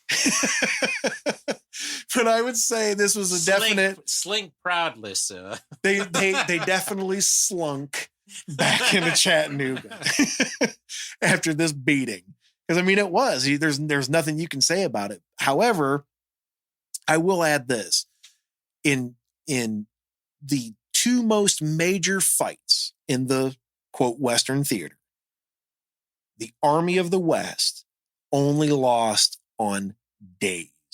They never lost the battle, ever. So take that, Army of the Potomac. Yeah. They never lost the battle. They just lost a couple of days of them. They got their asses kicked every other week, it seemed like. First day, man. It's like, it's like the first day of practice, first day of camp, first day of whatever. It's going to be rough. It's going to be rough. Second day, going to be a whole lot better. But when it comes to a battle, you usually only got 2 or 3. You better get in the pros by then. So there you go. So where are we at? We're in Chattanooga. Yeah. October. Starving soldiers. Dirty October of 63. Lines of communication severely cut. Chattanooga choo-choo was not running. It was not. It was in the station, and it was not pulling out until November, at least. Took Grant to leave Virginia, come back over, and finally unscrew that situation. It really did. It really did. He had to come over and... Whatever, dude. That was Chris. I was just repeating what he said. Oh, Grant's here. Now we have a cracker line. Good job, buddy, for feeding us. Well, I mean, let's look at Chattanooga. You have senior commanders directing individual pieces on the battlefield. Wow. Coming in hot. Right after Paul said he wasn't going to take this tack. I did. I had to. I mean, yeah, pull back to Chattanooga after the catastrophe of Chickamauga. You had to bring Grant over from the east to take care of things. Thomas, what did he even do at Chattanooga? He commanded the army that actually won the battle of Missionary Ridge, or which battle? Yeah, the important one. Didn't his troops just like run forward and do it anyway? That was MacArthur's dad who won that battle, right? Because they were inspired. They were inspired by old Pap. I guess we should say in the wake of Chickamauga, old Rosie got sent away, and Thomas was appointed to. Where did they send Rosecrans? To command of the Army of the Cumberland, huh? I can't recall where they sent Rosecrans, but it was far. No, not as far as Pope to Minnesota. Oh, that's right. That's right. I always confuse the two. I apologize. That's right. They sent Pope to Minnesota. He ends up in Missouri in 64. Okay. Yeah. That's right. I was thinking West Virginia for some weird reason. That's where he's at the beginning. Yeah. Okay. Okay. Yeah. Right. He won all of McClellan's victories. Yeah, he did. Rich Mountain and stuff like that. Yeah, Rich Mountain. Those massive battles early in the war. Huge. Huge West Virginia battles. Yeah, talk about being in a stalemate. No one knew what to do in Chattanooga. Yeah. Yeah. Well, okay. I think the Army of the Cumberland had already, come up with the plan. to reestablish supply by the time Grant showed up. And I'm sure Grant and his people would have a very different perspective. And no, Thomas, yeah, we have a plan. We're going to execute it in 1866. We'll carry this cracker line off if it takes us until the millennium. Yes. Well, I mean, hold on. What happens first? Lookout Mountain. Another famous comment when first. Grant said, hold hold Chattanooga at all costs. What did old Pap say? We'll hold the town until we starve. They about did. Yeah. They were in good spirits because old Pap was in command. Anyway. Oh. You have some primary sources to support that? Everybody loved old Pap except for when they were starving. Except for the Grant and his look like and his groupies. Chattanooga looked like groupies. Grant's groupies. Chattanooga looked like Dachau. Couldn't even feed his men. Literally getting to the point where they've got no men to fight. I mean, if Bragg hadn't have been Bragg, I will say this: if he'd have made a thrust into the city, it would have been his. Oh yeah, absolutely. For how long? Who knows? But it still would have been a black eye. Pretty quick. It would have been a big black eye because you would have ran them right into the river. Mm-hmm. There would have been nowhere for them to go. Yeah, it could have been a complete annihilation if Bragg would have taken the offense. Yeah, by Christmas Day of '63. That would have been crazy for them to be in control of Chattanooga. Merry Christmas. Yeah. And who was your source from that? Were they a Grant groupie? Who's that source for what? That their army, the Cumberland, just would have folded that quickly. I think it would have. Yeah. Wow. We'll never know, will we? No. Nope. We won't. We'll never know. We'll never know. We will. You never. But I mean, know. Thank God, Grant even though came. I know that would not have happened. We would have lost Tennessee if Grant didn't come. Oh yes. Oh, who'd he bring with him? Sheridan was already there. Or did he come with Grant? Little Phil was little Phil was little on the Phil, move. who had done good service at Stones River. He really didn't do quite as well at Chickamauga. He was caught up in the flights back there, and that's kind of funny. Later, like when he later wrote his memoirs, Chickamauga really was glossed over, if not actually ignored. So good. I'm a couple of good biographies on him. We don't talk about Chickamauga. Yeah, we don't want to talk about those ugly spots in our career. But let's. I'll let you continue berating George Thomas. What was the plan, though? The final plan: take Lookout Mountain first, which was done. Control Lookout Valley. Anyway, I think Grant was somewhat irritated when Hooker, who was sent portions of the 11th and 12th Corps were sent. So sort of the reverse of what the Confederates did with Longstreet. We're shipping units from the Army of the Potomac out there to sweep around, take Lookout Mountain. So anyway, whatever was intended, Hooker took Lookout Mountain. Sherman was supposed to attack the Confederate right, at the far end of from the Tunnel Hill, from the north along Missionary Ridge, or towards Tunnel Hill where the railroad went through there, and Tunnel Hill Gap. And I think, the whole point is that I don't think that Grant had any faith in the Army of the Cumberland doing much of anything. They were sort of in the center of things. Now, again, look at their leadership. I mean, but okay, Paul, I'll ask you a question. Did Sherman accomplish much of anything at Tunnel Hill? No. Yeah. No, he was too busy rolling up the whole right of the Union line or the Confederate line. You might want to talk to someone named Patrick Claiborne about whether or not he rolled up any line down there. That is true. Anyway, Patrick Claiborne. That's right. He held the line. He was busy rolling up that line, though. So since Grant was wanting to give Sherman and the Union Army of the Tennessee all the glory, and when that wasn't happening, he reluctantly released the Army of the Cumberland the center. Yes. To seize the rifle pits at the base of Missionary Ridge. I mean, what soldier wouldn't like to, seize a position and then have the enemy shooting down on you from the high ground? But they carry on, beyond orders. They did, and actually, it's to their credit. I'm not gonna.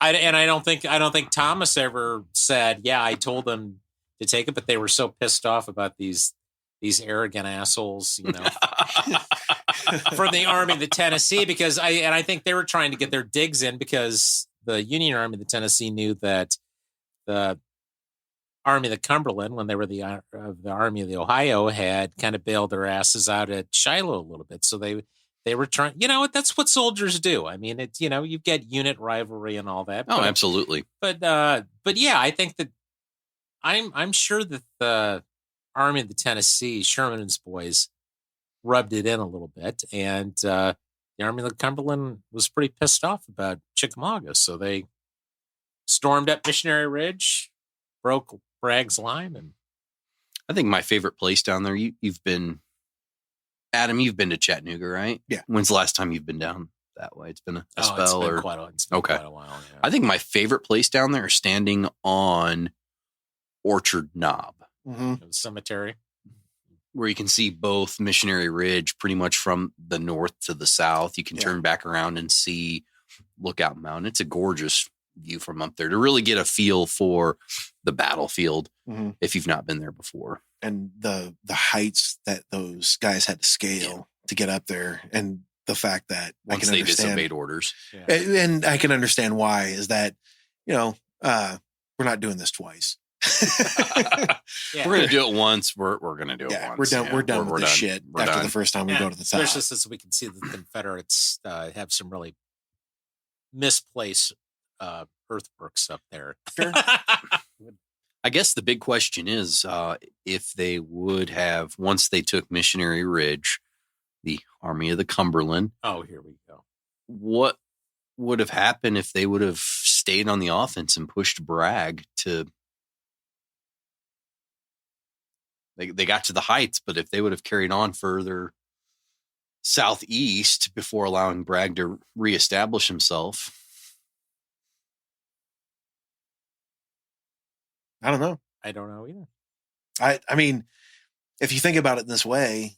Well, it seems to be the story of the American Civil War when we do have a spectacular victory. It seems like we never want to follow up on it. And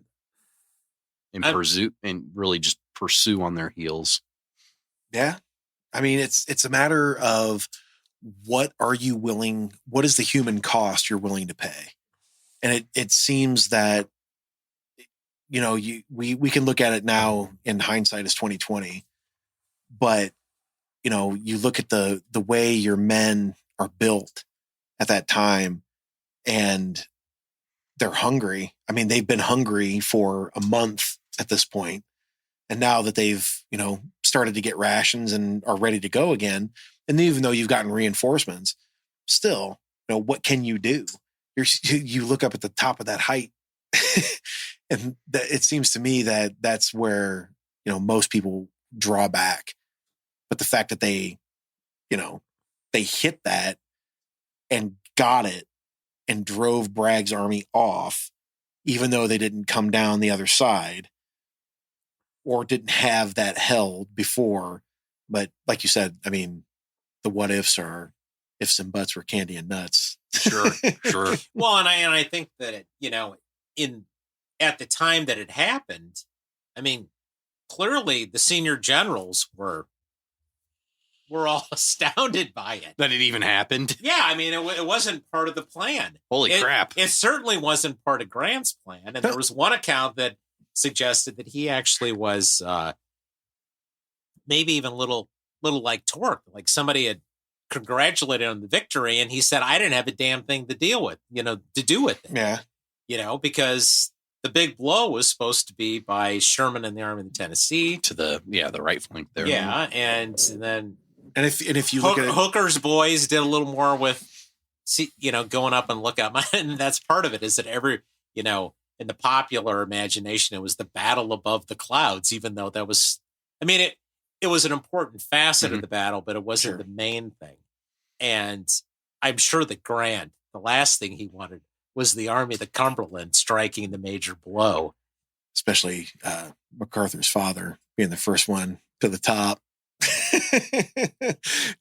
Nobody ever wanted MacArthur to succeed. And if you think about it this way, you go, it becomes a beginning of Douglas MacArthur's arrogance in the fact that his father was the first one in the Wisconsin Stormed regiment. Missionary Ridge. And shout out to Wisconsin for being the top. On Wisconsin, and for scaling the heights first. But that's where Douglas MacArthur's arrogance began before he was even born. Well, I was at the Battle of Lookout Mountain. I think that William Manchester's biography of MacArthur, it starts with that moment with his dad on Missionary Ridge. Was he wounded? I can honestly we don't know. I know he was at Franklin. I know that was where he was basically, they thought he was dead and everything like that. And they threw him in the back of the wagon, but I think he was also wounded at Lookout Mountain. Listeners out there, if you can correct us, please do. But he may have been. I can't recall if he was stabbed in the face, but I think he may have been stabbed in the face at Lookout Mountain. By one of his soldiers. Yeah. Yeah. Manchester's biography, I think, is Douglas MacArthur, American Caesar. Oh, It's been ages since I've read that, but I know that it starts off with that moment of Arthur MacArthur going up Missionary Ridge. Is it worth the read? I've seen the title, but I've not read that. It has been a long time since I read it, Paul, but no, I enjoyed it. And he's a frustrating character. That's all I can say. Arthur MacArthur? No, Douglas MacArthur. Oh, no, Doug. No, Sorry. there's no doubt that Douglas MacArthur, exhibited a lot of bravery and all that, but his arrogance is just. But Arthur got the Medal of Honor for what he did at Missionary Ridge.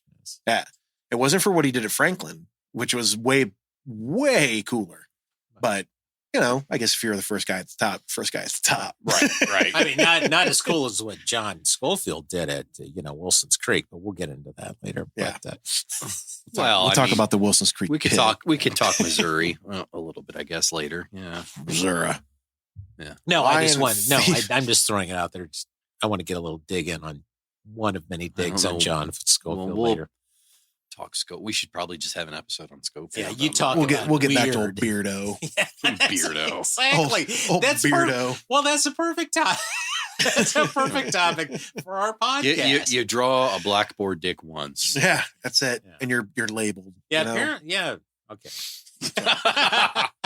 All right. So we digress. Ridge, yeah, by far. We've moved on. We're moving into the Atlantic campaign, where everything I've read, Thomas just infuriated Sherman. Talk about slowing down the entire Atlantic campaign. Yeah. Well, I mean, Sherman needed an excuse for his poor progress and all that. But I will say this. Real quick. Let me back up just 1 second, because this is something that. Oh, we need to roll this way back, my friend.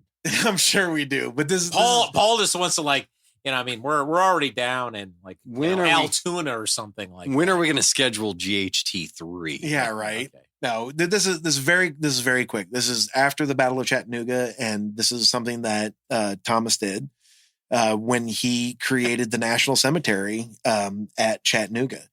And the story goes that one day Howard rode over from his headquarters in Lookout Valley to Chattanooga to see Thomas and asked him why he didn't take a brief leave before the spring campaign. And he said, "Oh, I can't leave. Something is sure to get out of order if I go away from my command, and was always so, even when I commanded the post. I had to stick by and attend to everything, or else affairs went wrong. Yet with Thomas, there was never wasted time. While he wintered at Chattanooga, he conceived the idea of a national cemetery for veterans laid out in the slopes of Orchard Knob. It was in this way that this military cemetery system was begun that became popular and a source of national pride.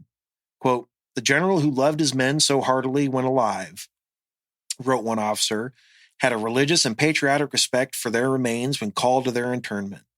They had given their courage endurance, and lives to their country, and it was fitting and seemly that their last resting places should be monuments to their sacrifice. He was not about to disgrace their memory either by perpetuating in burial the division of the war. When asked if the men were to be buried by state of origin, he said, quote, "No, no, no. Mix them up. Mix them up. I'm tired of states' rights." And I mean, that's no applause from Paul. But I mean, that's one thing that, you know, I say things stick with me, and that's something that from Ken Burns' Civil War, I remember that specifically when after that happened, that staying with me, and that's, you know, that's the way it is still to this day, is because of something that he did one time, and it's now the way the national cemeteries are. Gorgeous national cemetery there, by the way. Oh, on Orchard. Oh, it's amazing, the view. Or just from you there. can see it from Orchard Hill. Yeah, the cemetery. So and they say too with Chattanooga, one of the things that that made that battle, you know, to the people who witnessed it, one of the things that stuck in their mind was the fact that it did give an opportunity where you could actually see a battlefield in its full scope, which certainly was not the case like at Chickamauga or most the terrain allowance. Yeah. Shiloh. Yeah. I mean, it was, it's especially Shiloh. But with the Atlanta campaign, here we have, of course, Sherman has been given command of the military command in the West through some political maneuvering. However, he's a grant groupie. He's part of the club. So. I mean, he's not good at this job or anything. He's just a grant groupie. No, right? that's not fair. No, but it sets up an interesting situation because, of course, for those of you who listened to part one of GHT, and if you haven't, we recommend you go back now. That's right. You cannot proceed further until you listen to part one. No, but Thomas and Sherman knew each other very well because they had been roommates at West Point. But here you have Sherman is placed in command of it's really an Army group that's going to be heading down to Atlanta. Thomas is in command of the Army of the Cumberland, which represents the largest force in this group. But I think it had about 60,000 troops. And then you had the Army of the Tennessee under James McPherson, maybe about 25,000. And then the so-called Army of Ohio, which really represents a single Army Corps, the 23rd Corps, under John Schofield. Mm-hmm. Old Beardo. Old Beardo. Right. I think we're not even going to say Schofield. We'll just call him Beardo. Beardo worms his way back in, fresh out of Missouri, and they're so anyway. So anyway, you have about 110,000 Union troops on paper anyway, facing Confederate force under Joseph Johnston of was it about 60,000, something like that. Mm-hmm.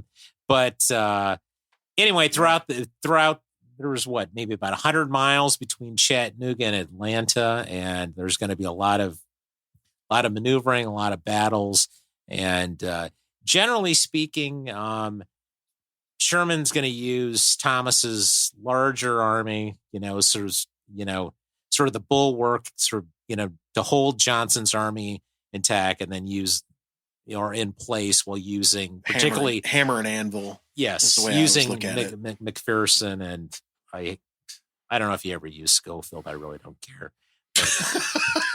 But no, I mean he did. I mean they were they were useful, but the way, and I 100%, Chris, they're using the smaller forces for flanking. No, you're looking at it the wrong way. It was a very modular structure that allowed for rapid movements. That's right. Very, very, very astute assumption and observation, Paul. Okay. But I will say that I will say though that it was hammer and anvil. and Thomas was to be the anvil, and it was McPherson's job to be the hammer. And that's what that was how they moved them all the way back to Atlanta, was just one would pin and the other would punch. The other would pin, the other would punch. And other than him failing miserably at Resaca, but that's sure. But as they moved, that's when he changed his technique. He tried something new. But then it became basically the tour of the rock and roll band of Kump and his boys in Georgia. Jonesboro, bang, burned to the ground. Resaca, bang, burned to the ground. And just literally they sold out every show on the way to Atlanta. Kump and the boys. Kump and the boys. Right. Kump and the boys. Wow. Kump and the Boys is the best blues band you ever heard. Man. I don't know how well that album's going to sell down south. That is one of the best shirts that I have ever seen. It's just a picture of Sherman with his arms crossed, and it says right next to him, "I'm the reason country music is so sad." Right, so where the fuck were we? We have been talking about how during the Atlanta campaign, the whole hammer and anvil thing. Yeah, hammer and anvil. We're at Kennesaw Mountain, so. and even though it had taken a while and all that, I mean, Sherman still was had succeeded in successfully maneuvering Joe Johnson and the Confederate Army of the Tennessee out of multiple positions. I mean, they're with Sherman's strength in numbers, they're generally able, however good the prepared position was, they were able to maneuver Johnson out and keep moving down to towards Atlanta. But then when Sherman runs into Johnson's defenses at Kennesaw Mountain by Marietta, just north of the Chattahoochee River and Atlanta, he suddenly takes a very different tack on things. That's definitely weird. He takes a frontal approach versus using his maneuver to get around a fortified position. He goes right for it. Yeah, and do you think at that time he's just frustrated with what's happening in the campaign that he just makes that frontal thrust, or do you think it's something that he figured that he could break the defenses easier if he just went head on? I think he is frustrated. Part of it is that even though they have been gaining ground, but it's still only about 100 miles from Chattanooga to Atlanta, and it's taken a couple months. There's been some hard fighting, and I think Sherman personally is frustrated. I think I also think that Washington was maybe expecting better progress. And I know in one of his reports to Grant, he's, he's sort of, the scapegoat for his slow progress is the Army of the Cumberland, which he claims that, a furrow in a field will slow them down. I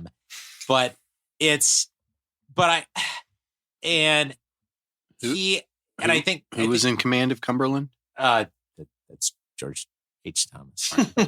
Thank you. His Sherman's erstwhile friend or whatever. But anyway, apparently Sherman, some accounts say that he was actually getting a little frustrated with, all the press that Grant's army was getting out in Virginia, as if they were doing most of the fighting. There have been a hell of a lot of fighting, between Dalton and Kennesaw Mountain. But here, Johnson's in an extremely strong, well fortified position, not the type of thing that as a soldier you want to attack. And Sherman has the capacity to outflank him again, and he chooses to attack. And he asks Thomas's army to do it. And Thomas, did some reconnoitering, and he was against the attack, but Sherman wanted to go ahead, and it was pretty disastrous. You got any details on that, Paul? Who led the brunt of it? Palmer, one of his corps? Yeah, I think it was the 14th Corps that took the brunt. Yeah. Yeah. Against Hardee, Claiborne, Cheatham. Yeah. I mean, Those it was guys up on the mountain. Yeah. I mean, it was bad. They were dug in. They had multiple lines of defense. So as soon as they would take one line of defense, the Confederates were able to fall back and on a secondary and third line. And that's even assuming they made it through the first one. I mean, they did have well fortified positions, defense in depth. Cheval de Free.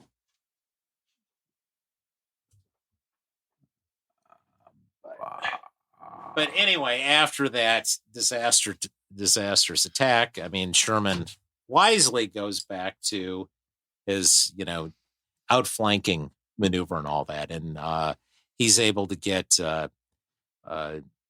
crosses the Chattahoochee, forces, Johnson back into the Atlanta defenses. And at that point, that's where Jefferson Davis has had enough of Joe Johnson's Fabian tactics.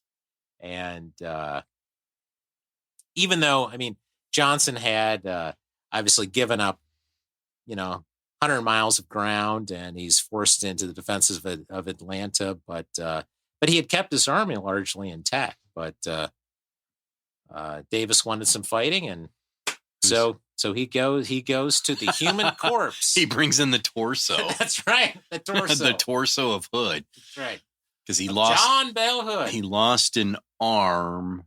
Gettysburg, correct? On second day, Gettysburg is when he's wounded, loses the arm. Well, physically he still has it. He just doesn't get a lot of use out of it. Okay, so it's limp. It's a limp noodle. It's limp in a sling. And then the leg was at Chickamauga. Yeah. Okay. Does he take it at Chickamauga? Yeah. Okay. I think his arm is. I mean, I give the dude credit. I mean, He's still in the saddle when they help him onto it. And I mean, you're talking about him getting a mangled arm in July, and then I assume he's traveling by train with the rest of the troops. In September. Yeah, in September, and then he gets plugged in the leg, and not just anywhere in the leg. I mean, it's high enough to where they literally. I mean, it's taken off almost at the hip. Yeah, it right up literally, there at the femoral. And I have to reinforce what Chris is saying is that literally it was very, very near the hip joint, and that was where they took it off. The fact that it was that close to the femoral and closer to the heart meant that there was less of a chance of him surviving that wound than it would have been further down the leg. The fact that they took it off at the point that they did, and him surviving not only the wound, but the amputation of it, is in and of itself a miracle. It truly is. They literally did everything they possibly could to save his life, and it worked. How he didn't get infected, how, numerous other things that happened to numerous other soldiers and officers that didn't happen to him is flabbergasting. I don't understand how he didn't lose his arm at Gettysburg and how he didn't die from the amputation at Chickamauga. And the fact that the amputee or the wound at Chickamauga was probably caused by friendly fire. Let's be honest. But that's neither here nor there. I can tell you why. Episode. I can tell you why that happened is because someone on high really hates the Confederate Army of the Tennessee. Because John Bell,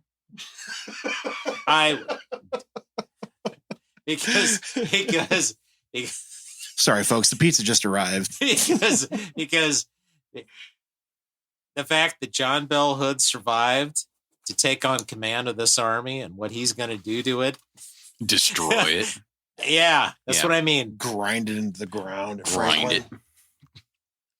His audacity will not play well into the last year of the Confederacy. It may be an audacity of courage, but it's very piss poor placed. So, well, either way, we secure Atlanta. Yeah, take Atlanta. Get Thomas some good pictures, which we've all seen. Atlanta burns. Atlanta burns. Oh, wow, we're just skipping. We're just gonna skip. as I'm- Yeah, there was a lot of fighting around Atlanta, things happen. George Thomas performed brilliantly. There was some stuff there. We don't want to talk about that. W. Sad. Sherman's barbecue, Hotlanta barbecue was established. Right. Where's Thomas next? Nashville. Yeah. Yes, after Atlanta was captured, Sherman sent Thomas back up to Nashville, basically to, I guess, sort of hold the line in Tennessee against whatever force may have pushed. Well, to secure the really the logistics and communication lines as well. Yes, but Hood's army also was still on the loose. I mean, Atlanta had been lost, but they were Hood's floating around the torso. Yeah, and his and torso's actually hovering about. He moves for even Hood, power of positive thinking. Right. He figures it's fine. I've lost Atlanta, but I'm gonna go north and tear up Sherman's line of communications and whatnot, and make him he chased Joe Johnson into Georgia. By God, I'm gonna make him follow me back out. Sure. It didn't work though. Sherman almost took the bait. He did. He followed him into Atlanta, and basically he said, "Fuck this. I've got other things in mind." Yeah, I got better things to do. Yeah, I mean, if you think about it, he didn't deviate, and he could have very easily sent half of his army or a quarter of his army to deal with the problem. But who'd he send? Who'd he send to deal with it? Thomas. He left Thomas on the hook. That's right.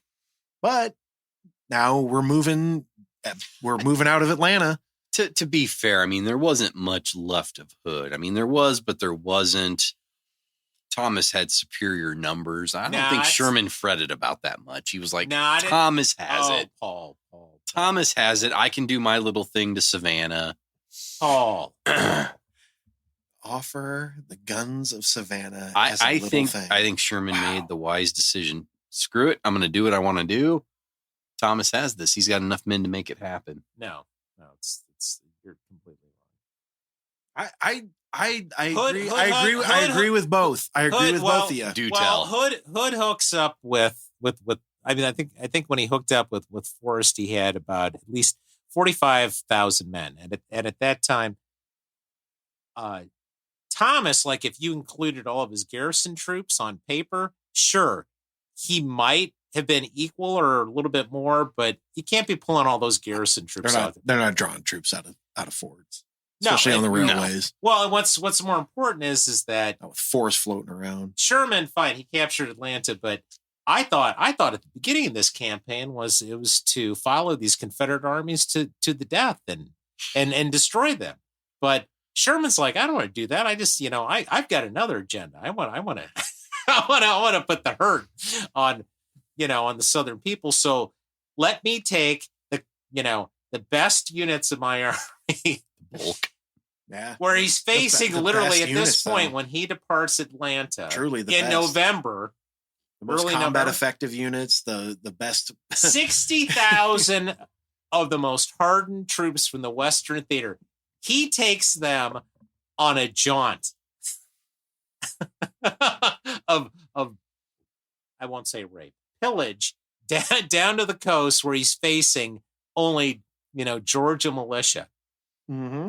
Oh, and he also takes well-equipped cavalry and all that. What he does is that he initially sends only the 4th Corps back to Nashville to help Thomas out, and he does send some cavalry back without horses. He needs those. He needs that. He needs that. He's cutting the Confederacy yet again. So, okay, he needs that animal fodder for the big thrust north because it's coming. I'm not saying he doesn't need some horses, but and I'm not disagreeing with you. What I'm saying is that seems like something that was paramount to them making a quick thrust from Savannah north into the Carolinas. Thinking from, this is just my perspective from Sherman's point of view, is that it's going to be the hardest part of the campaign because they are going to fight to the death. South Carolina whatever they are going to be able to muster up in those Carolinas is going to be the full weight to bear. Oh. Not only that, but he thought that Lee possibly could have sent something south to help him out, or at least help out Johnston. Now, Sherman just wanted to put the hurt on these people, and for good reason. And he wanted to be in a position where he wasn't going to lose. But here, Pap Thomas, he's back in Nashville holding the bag. Sure, and yeah, you're right. And what's interesting though too is that this was Sherman's hobby horse. Even Grant was a little reluctant to do it. He was sort of saying, "Fine, you can do this, but don't you think it's a good idea to take this security supply lines, this piece off the chessboard before you go?" And you're right. He basically said, for lack of anything better, fuck it, do it. Let's see what we can do. And Sherman just did it. The one thing I'll say about it is that in spite of whatever Sherman may have been saying to Grant in his official communications and all that, bad mouthing Thomas and all that, I don't think that he, even as much as a prima donna as Sherman could be at times, I don't think he would have set off on this lark. I will call it a lark. A stroll. If he did not trust the man who was taking care of things, back, in Tennessee. So he may talk about Thomas being slow or whatever else, but I just the fact that he left him, in charge, I do think that says something about Sherman's trust in Thomas. Sure. Paul looks like he's ready to jump on. You make it sound like he was abandoned though by Sherman, when I think you kept saying that Sherman abandoned him and took the best and he left did him to abandon hang. Yeah. Just straight abandon him. But yet you're saying that Sherman had faith in him, that he knew that he could hold it, but yet. Well, yeah, you can have faith in somebody and still abandon them. I mean, come on. It's very mixed. I don't know. So I guess I trust you to hold down the fort while I'm going away. while I'm going to get my name in the papers. That's right. So if I guess we move from there. Now we're in Nashville. We're with Pap Thomas in Nashville, and it's pushing up on late 1864. And what is he concerned about at this point, going on about 15 miles to the west of it in Franklin? We've got movement, not only movement, but you've got Hood, who's making a very credible thrust on Nashville, even though he's outnumbered probably 4-1. It's still a matter of 4-1. I mean, come on. What? Who? Who? Hood? He was outnumbered at least. Maybe more like 3.9 to 1. Sure. There you go. Well, whatever.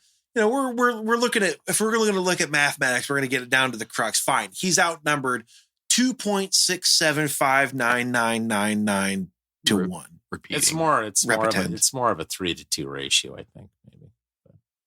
Thank you, Paul, for the repetend. I appreciate that. That's not an off-use thing anymore. But either way, it's about 50,000 to 30,000. But if I don't want to, if listeners out there, please do the math on that. I think I'm pretty goddamn close. Anyway, either way, Pap Thomas is in Nashville. You've got the hero of Western Tennessee. You got we're not all good at math.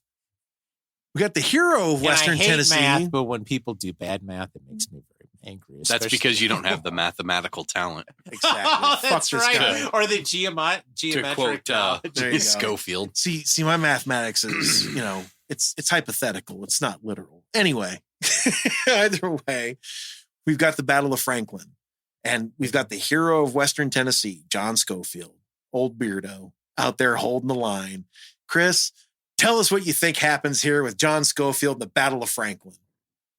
Do you really care to hear my opinion about that? Now this, you said this was Hood making his thrust back into Tennessee, hoping to disrupt operations, correct? Yeah, destroy. He was either going to disrupt in permanence operations or destroy the defenses of Nashville, which.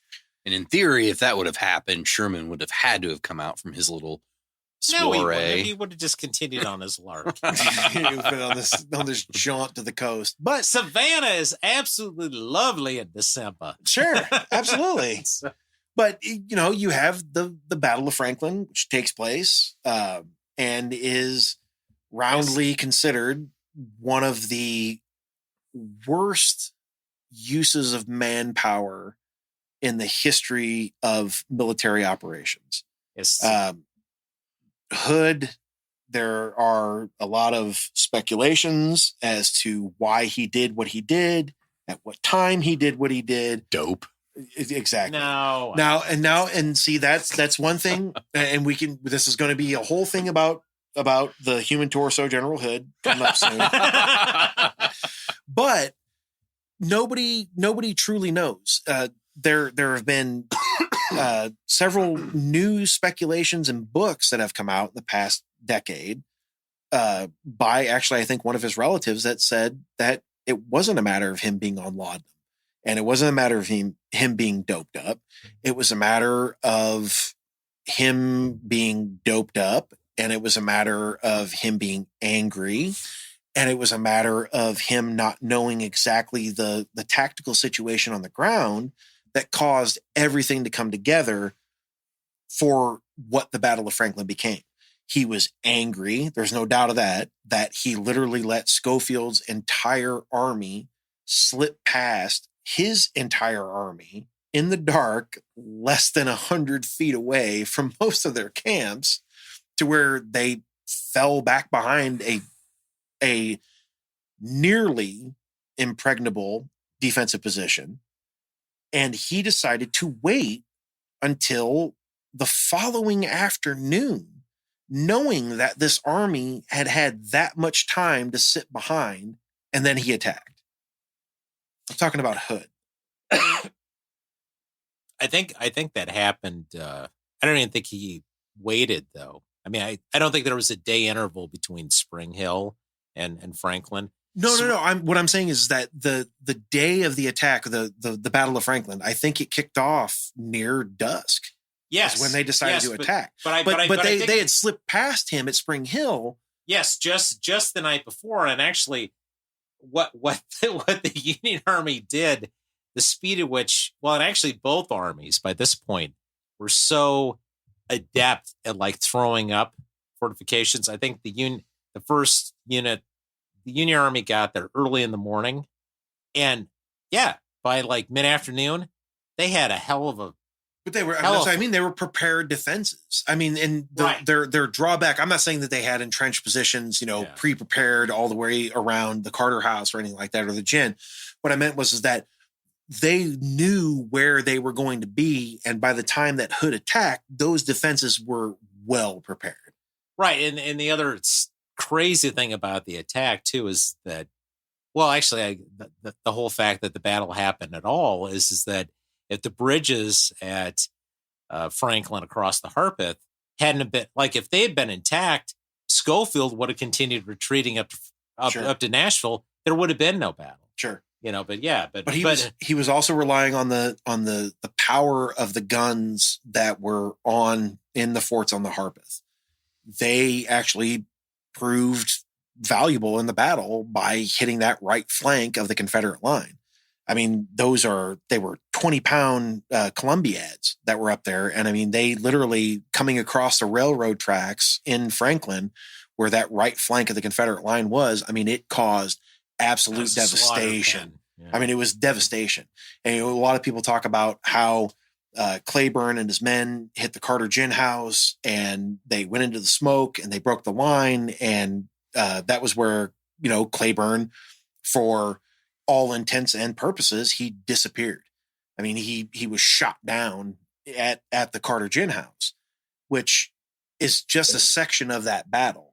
and you get the breakthrough on the Franklin Turnpike or the Nashville Turnpike going back to Nashville. And that's where Arthur MacArthur has his, day in the sun. Dun, dun, dun, dun. Another day in the sun where he's almost killed.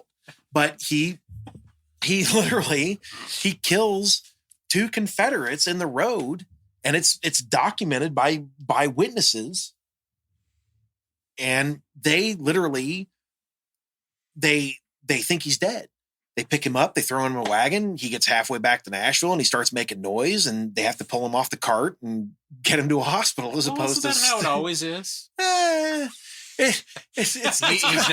He's not the only one. Yeah, sure. But we'll go into just make sure you make some noise before sure, they exactly. throw you in the ditch. Just moan a little louder, Artie. Yeah. Come on, bud. But still, we'll get into the Battle of Franklin and how strange it was, because it is a very strange fight. But the fact is that at this point, you've got these 2 armies that one is a skeleton version of its former self. They've dashed themselves against the rocks again. And the Union Army is slowly but surely pulling back to the defenses of Nashville. And once they get behind those defenses, I don't care how much laudanum, whiskey, PCP, crack, or heroin that anybody could be on. You forgot peyote. And peyote, LSD, whatever. Hood knew. He had to have known, and his subordinates who were veteran officers in the situation knew what Nashville was. And there was no way that anybody could have looked at that uphill fight and said, I can take that. There's no way. And the fact that literally they, as I said, they dashed the army against the rocks of those defenses at Franklin. And what was it? 10 days later or 9 days later, you've got the fight at Nashville, and they throw them against fresh troops that have been entrenched for almost 2 years now? Almost 2 years. And literally supposedly Nashville, I think, was regarded as one of the most heavily, if not the most heavily defended point in the Western Hemisphere. Yeah, by that time in the war. Because it was for the Union Army, it was such a key, point just for transportation, supply, command. It had been taken so early in the fight, right, in the war, that there's no way that they're going to give it up. But the fact that these Confederates that thought they were going to be able to take that, and the fact that they did not know, they knew they were going against colored troops, black troops, but they didn't know how many. And when the black troops were the last thrust to crush that attack against Nashville, that was something that literally after Hood and his army, what was left of it, we'll say it again, after they slunk away from Nashville, because in this instance they slunk away, they realized that there's no way that they could take another major city. Adam, you've said all these words and things, but you're really underestimating the power of positive thinking. And I think that really was driving John Bell, and maybe a little bit of laudanum, but positive thinking and opiates. Positive thinking and a shitload of opiates. Or it truly is. When they describe it as the forlorn hope. Or the Hail Mary pass. This campaign truly was that. Or if you look at it this way, the Great White Hope, and he met Jack Johnson. And Jack Johnson knocked the living shit out of the Great White Hope. At Nashville. With getting across the Tennessee River, he did get the jump on Schofield. He should have had him at Spring Hill and all that. But as you were saying, whatever very, very slight edge they might have had on the Union forces in Tennessee, he lost it when when he ordered that attack at Franklin, because within 4 to 6 hours. I mean, they fought, even after dark. Sure. And it's some of the most brutal fighting in the war, and 6,000 some casualties. I think it's like over 60, line officers dead. I mean, the Army, which, already was pretty shattered after the whole Atlanta campaign, really was a shadow of itself by the time it showed up at Sure. Nashville. And I think one of the things that, it still rings with me is that, the son, the Carter son, before they attacked on his own home. Theodore Carter. And Teddy Carter literally said, "Home, boys, home, just beyond those hills." And he died less than 300 yards from his front yard. I mean, I truly think that when they launched that assault, they thought, they had bands playing. It was, what was it that was said? There was such a shame to despoil with bullets such martial beauty. And it was like they were on parade. Well, and the other shame about it is that everybody remembers Pickett's charge, but you had 20,000 troops. Pickett's charge is the charge at Franklin of the East. And I've heard it explained both ways, but you're right. And it's crazy that most Civil War buffs and historians and,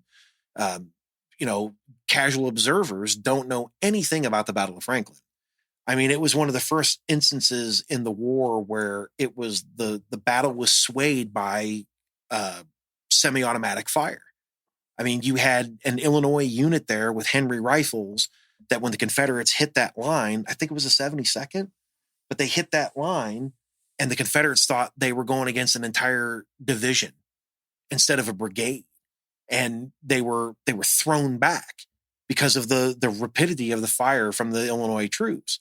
And that was one of the very first instances in modern warfare where you had actual semi-automatic fire, rapid fire brought to bear on a battlefield, and it made a difference.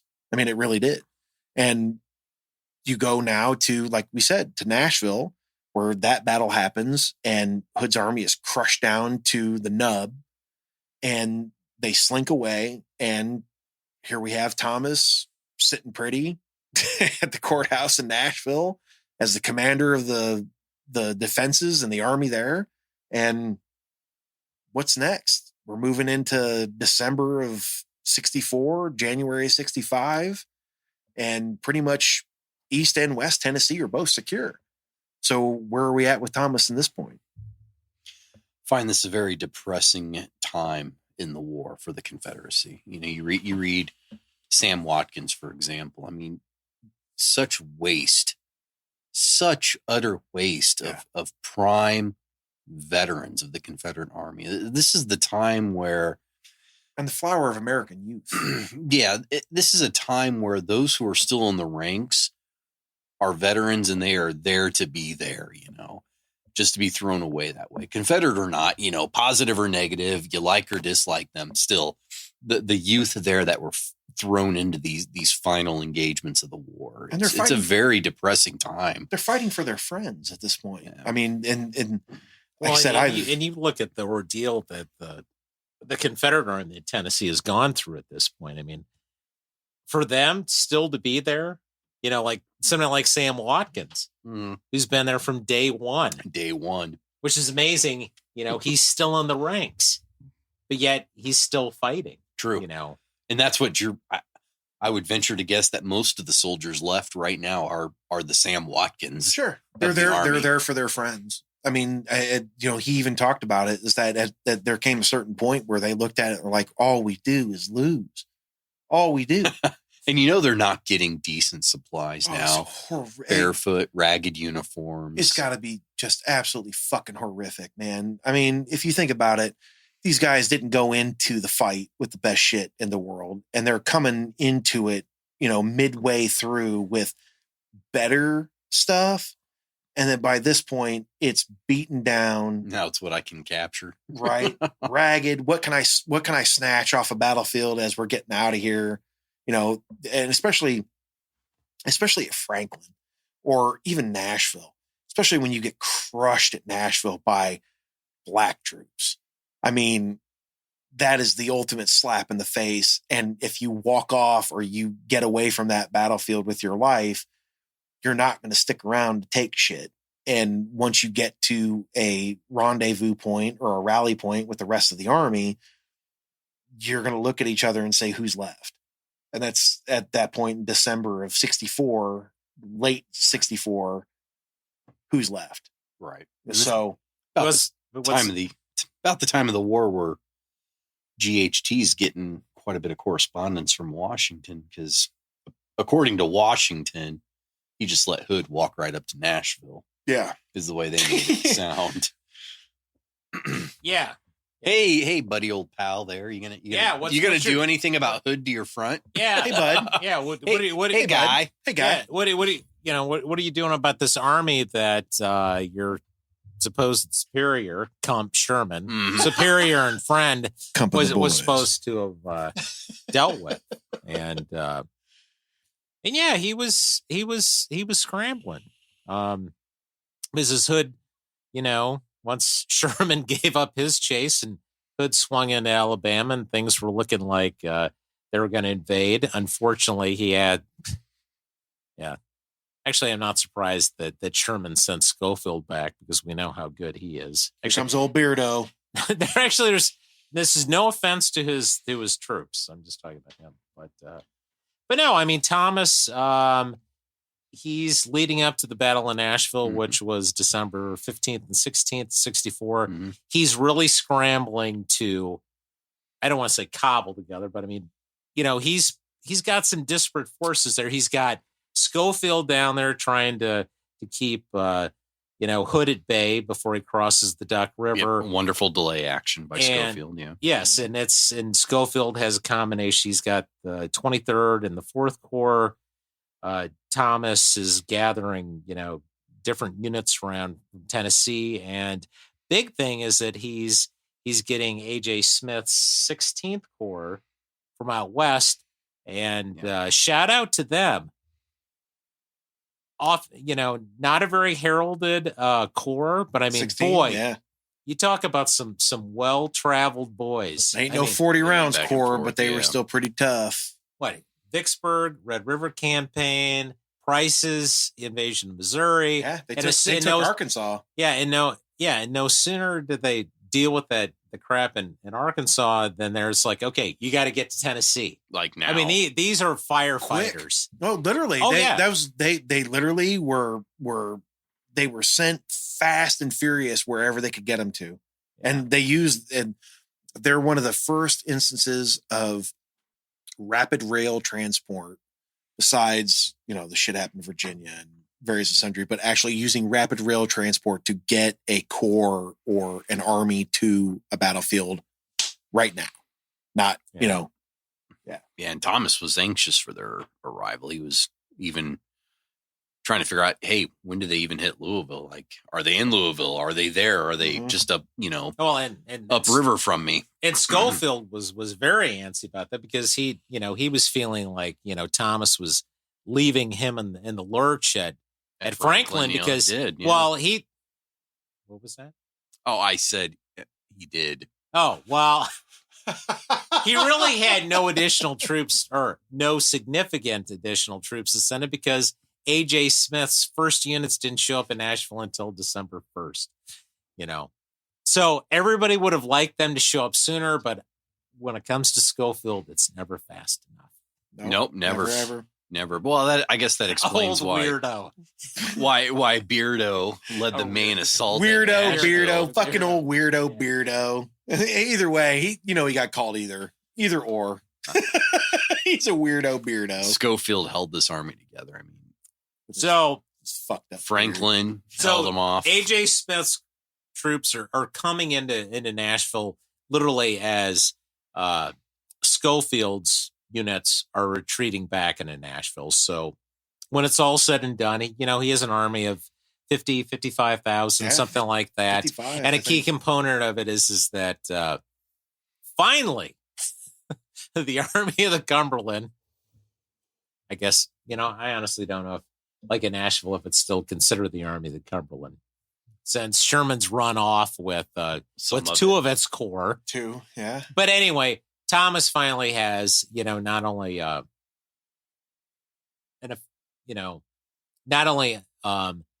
well, let's start with just a mounted cavalry corps, but a pretty strong one, that can compete with Forrest in that. Which I mean, Which I will say this real quick, and I'll be very quick. Is the Battle of Franklin? There was a large cavalry clash that happened in Franklin.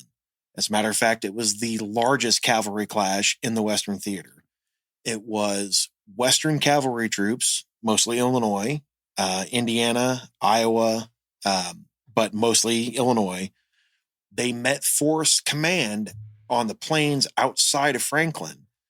They hit basically like they did at Brandy Station.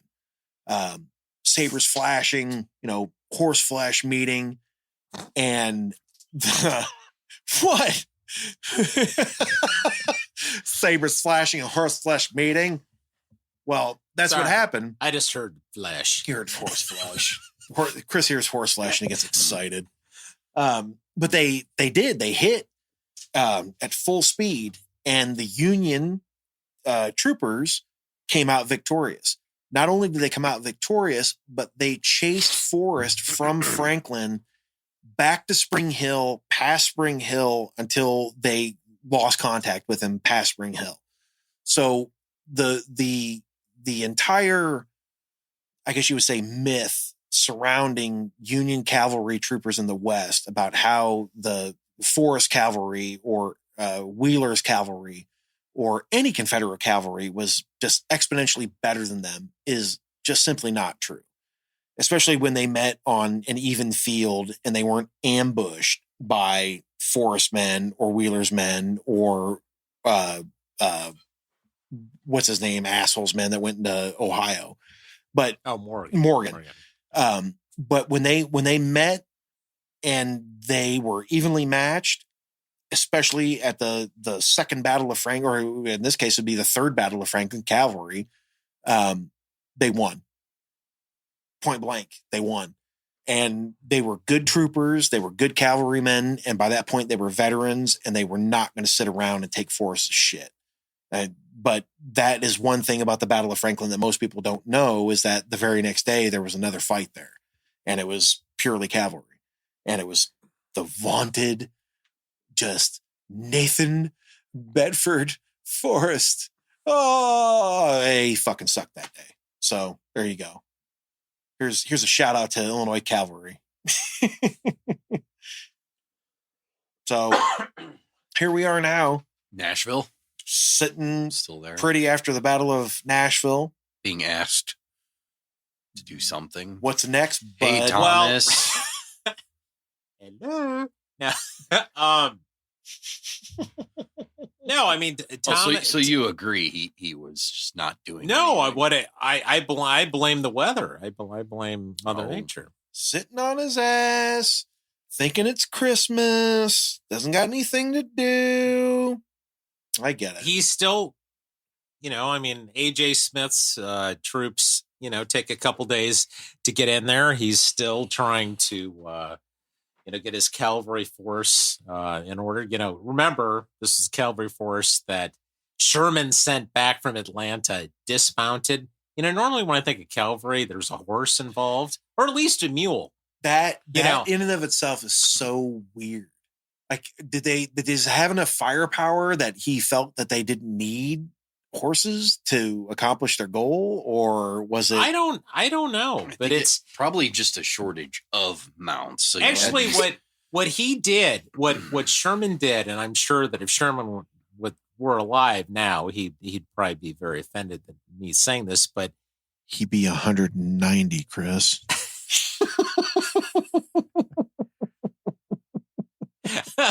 No, it was it's akin to what McClellan did during the Peninsular Campaign.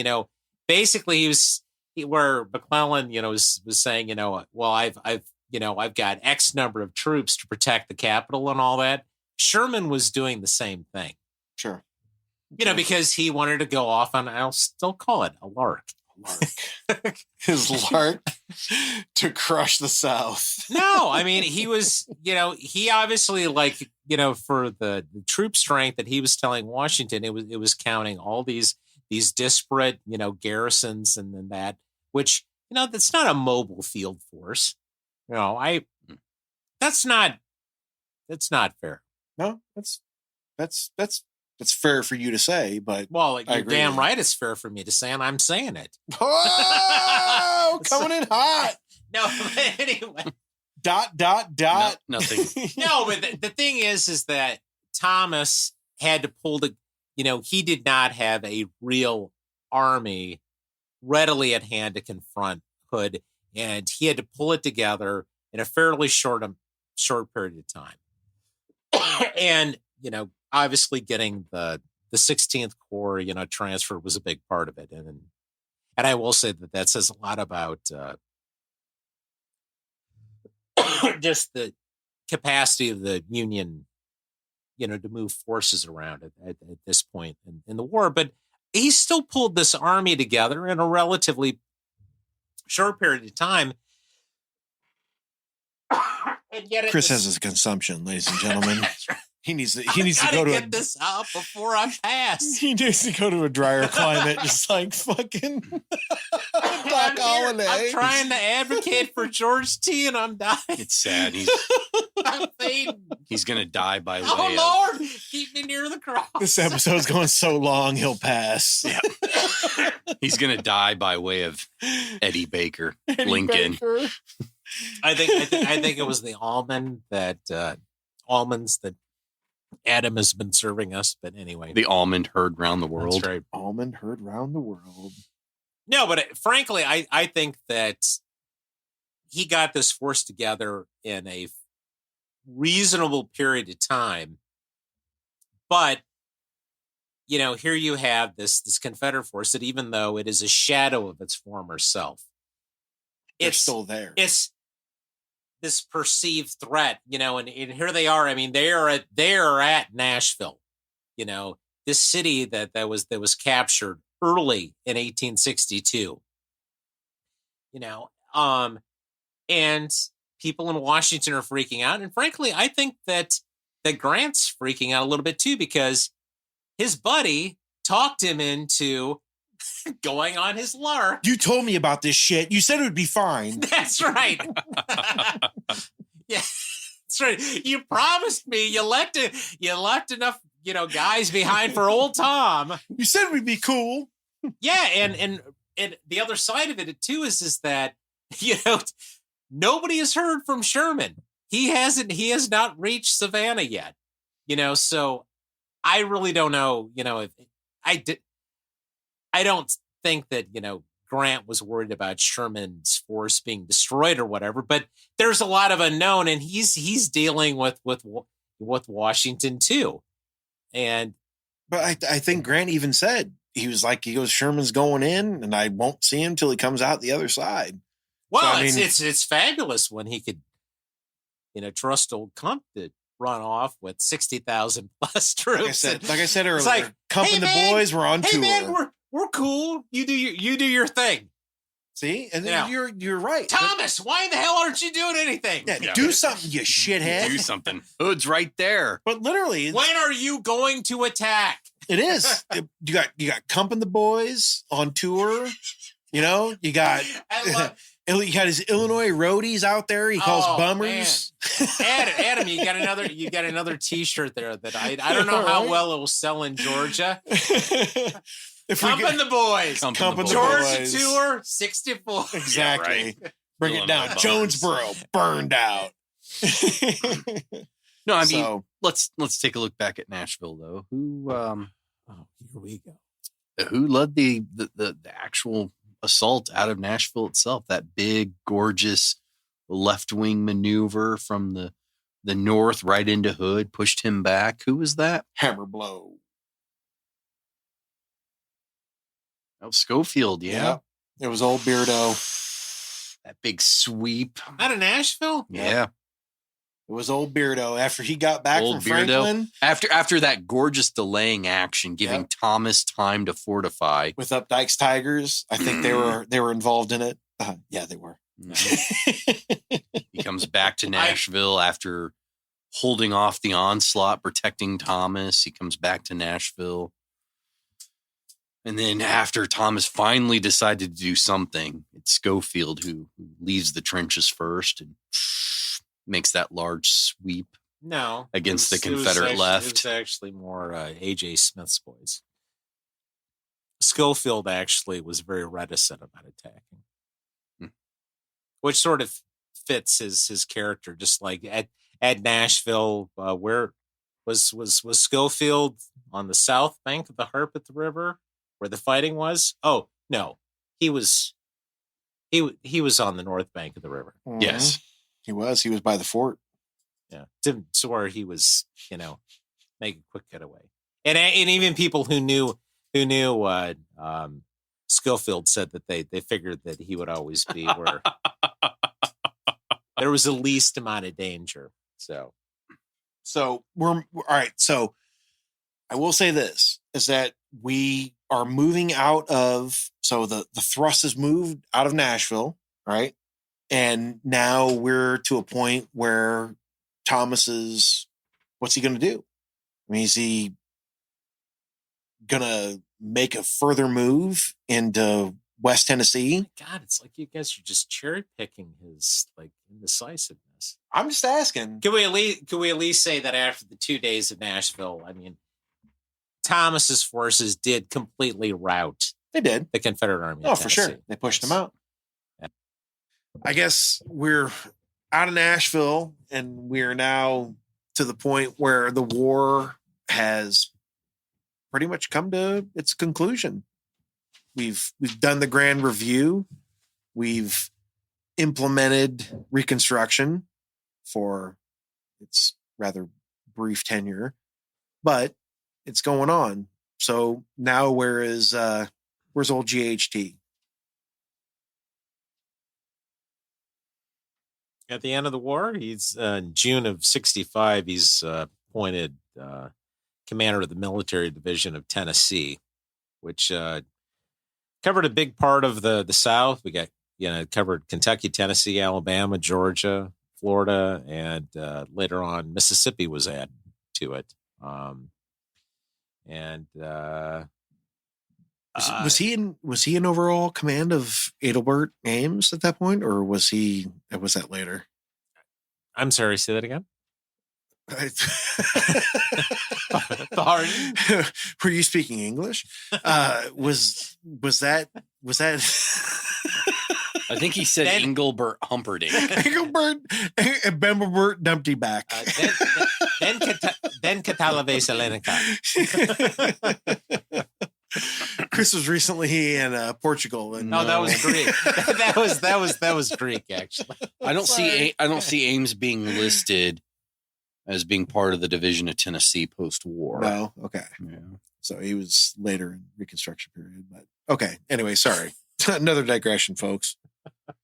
But so that's where we are with old GHD post-war. Yeah, Reconstruction post-war, 65, 66. He is running the division of Tennessee. 67, the Department of the Cumberland, still in Tennessee. And then by 1869, he finds himself the Division of the Pacific overall commander. Yeah, and one thing I'd say, like during his time in the South during that early Reconstruction period, is that he's one of the things he had to deal with was the KKK and the crushing of it. Yeah, and in general, it seems like he took a tough but fair stance with ex-rebels. That's yes, I know. That's where I No, but I take my stance in this issue, in this episode, is that he should have been tougher. And I know exactly what happened. But, however, another digression. But, so he's taken a fair stance with former traders. yeah, but I also don't think he gave him an easy pass too. It's like, we kind of, no traders have been strung up here. So get with the program, or he didn't give him a fair trial and a fair hanging. Yeah, yeah. So he lived by the spirit of Abraham Lincoln's second inaugural, if you will. Yeah, and actually, I think that somewhat reflected his career. Even during the war. I mean, if he ran into an incorrigible rebel, he wasn't afraid to put the hammer down. But otherwise, I think he was willing to deal with people, respectfully and that Amicably. But, yeah. Well, fairly. He knew that we had to live. People had to get along afterwards. So, Paul, continue. I'm sorry I interrupted you. Oh. No, I thought you were talking about like him moving on to the Pacific and that. Sure. Well, he's not out there very long before he has I believe a stroke in March of 1870 while he's still the division commander of the Pacific. Yeah, pretty short stint out there, and but I did think one interesting thing I thought, when he went out there, he apparently made a point of visiting every post, within his command, even though it obviously was not easy traveling back then, and he wasn't in the best of health, and was up 300 pounds or something like that. Oh, the big old boy, especially back then. For that period, my lands are plenty. Really let himself go. Huh? No, but it. And as he's looking at me, a well over 300 pounder.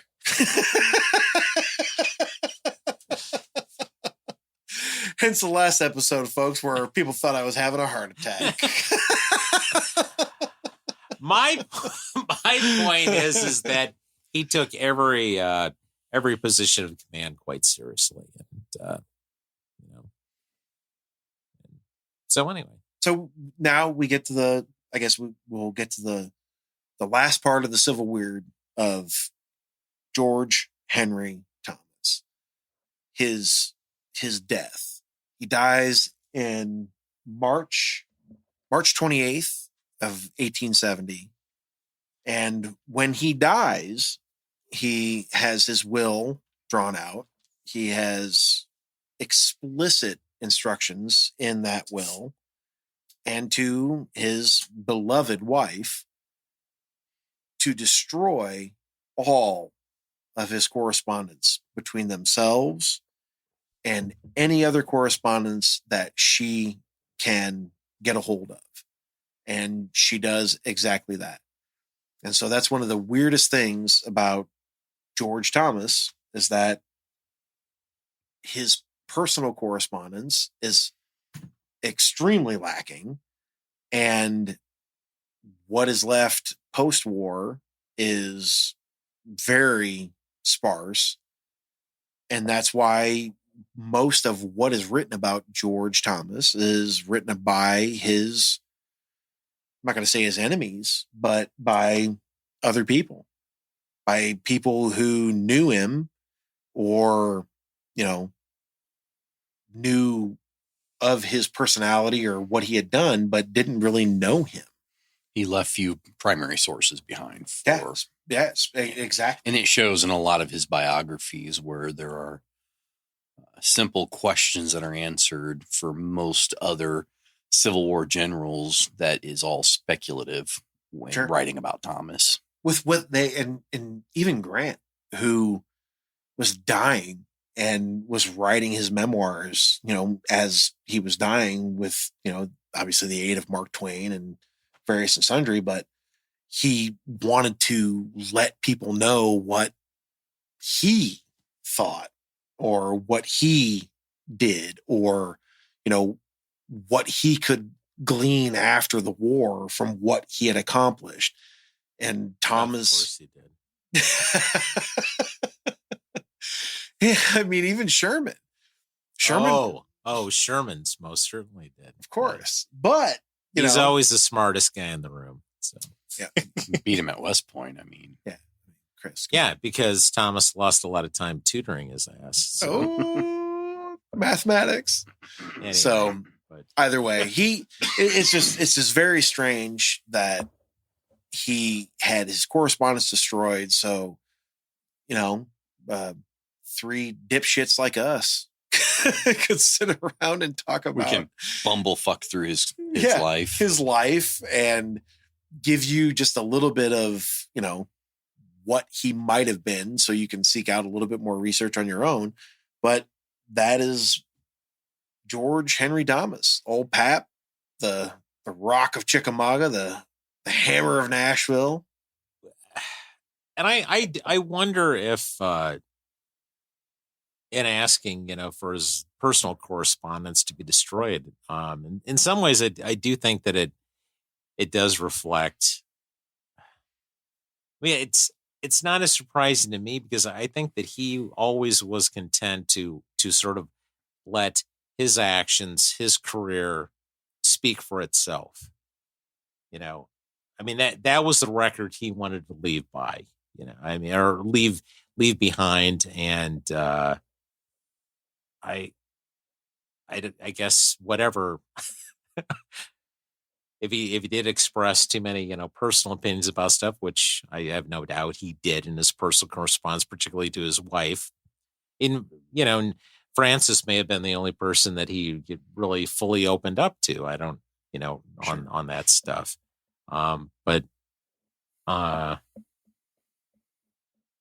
don't know. I think that may have been part of his calculation and that. But what the unfortunate thing is that him dying so soon after the war, and that it did allow some of his detractors, the Grant groupies, some of the detritus.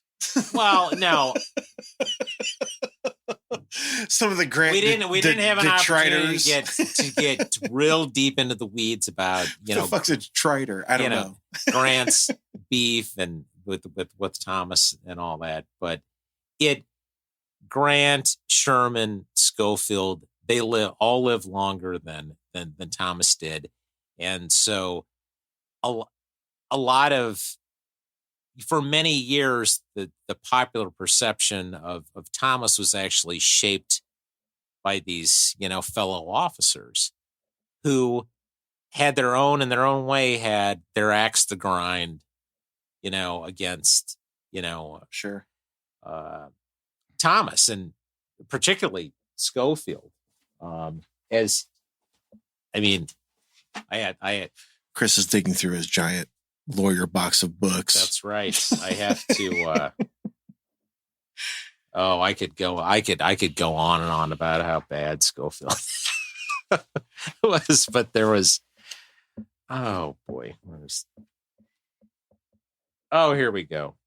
In Schofield's autobiography. Oh, and he picked up a copy of his memoirs. No, this was quoted. You had to verify my quote. This was no, this is quoted in Wilbur Thomas's biography of George H. Thomas, the Indomitable Warrior, from 1864, and I love it because he is so he is very strident in his defense of Thomas and his attacks on Schofield. I really love this book. But anyway, Schofield said apparently he addressed the whole issue about Thomas voting against him and about his removal from West Point. And anyway, in Schofield's own words, he wrote, "Time works legitimate revenge and makes all things even." Wow. And Schofield had a lot of years. Schofield had a lot of years after the war Spoken to like a very wise man. Beauty. Oh, wow. Beauty's only skin deep, but ugly is to the bone. Holy shit, man. That is a grudge carried beyond the grave. Oh, yeah. Yeah. Oh, man. And I think there's certainly plenty of evidence to show that Schofield undermined Thomas, ran him down during the war, and he certainly continued that campaign afterwards. But what's interesting is that even though you have, so certainly at the time, some very influential characters, Grant, Sherman, Schofield, running Thomas down. I mean, from the beginning into the present day, he has had some of the most, loyal advocates. And even with all of the crap that the Grant crowd, the Grant Club, the groupies have said, really the worst they can say about him was he was slow, and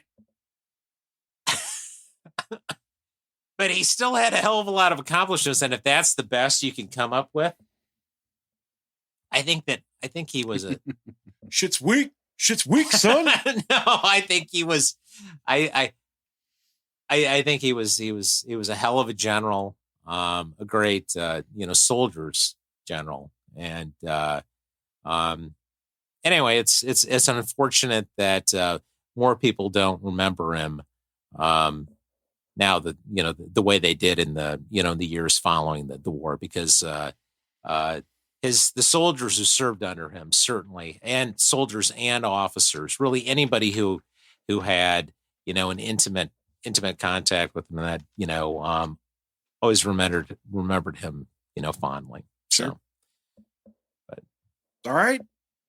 Well, I guess it's going to be the last word on GHD, unless Paul's got something else to say about him, or perhaps his detractor Schofield. We'll I was waiting for one last insult. So. we'll have our time.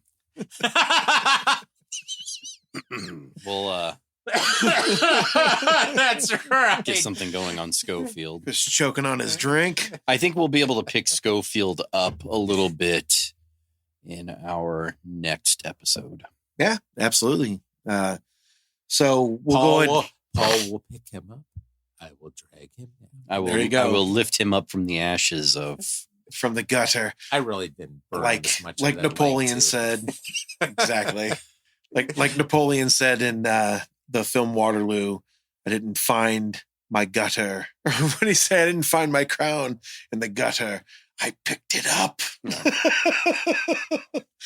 So in the next episode, we'll talk about, I think we're going to go with Bloody Bill Anderson. So in the next episode, Bloody Bill Anderson and the destruction in Kansas and Missouri. I mean, a true, so many positive words, a true go-getter, a leader of men, a patriot. Wow. I'm looking forward to it. Lots of funk coming out of this guy. So in the next episode, we'll talk about him. And I'd like to say thank you again to all of our patrons and anybody else out there who's listening to us. But for my co-host, Christopher Stratton, Paul Galladay, and Adam Kroll, myself, we'll see you on the next one. Thanks, guys. Bye-bye.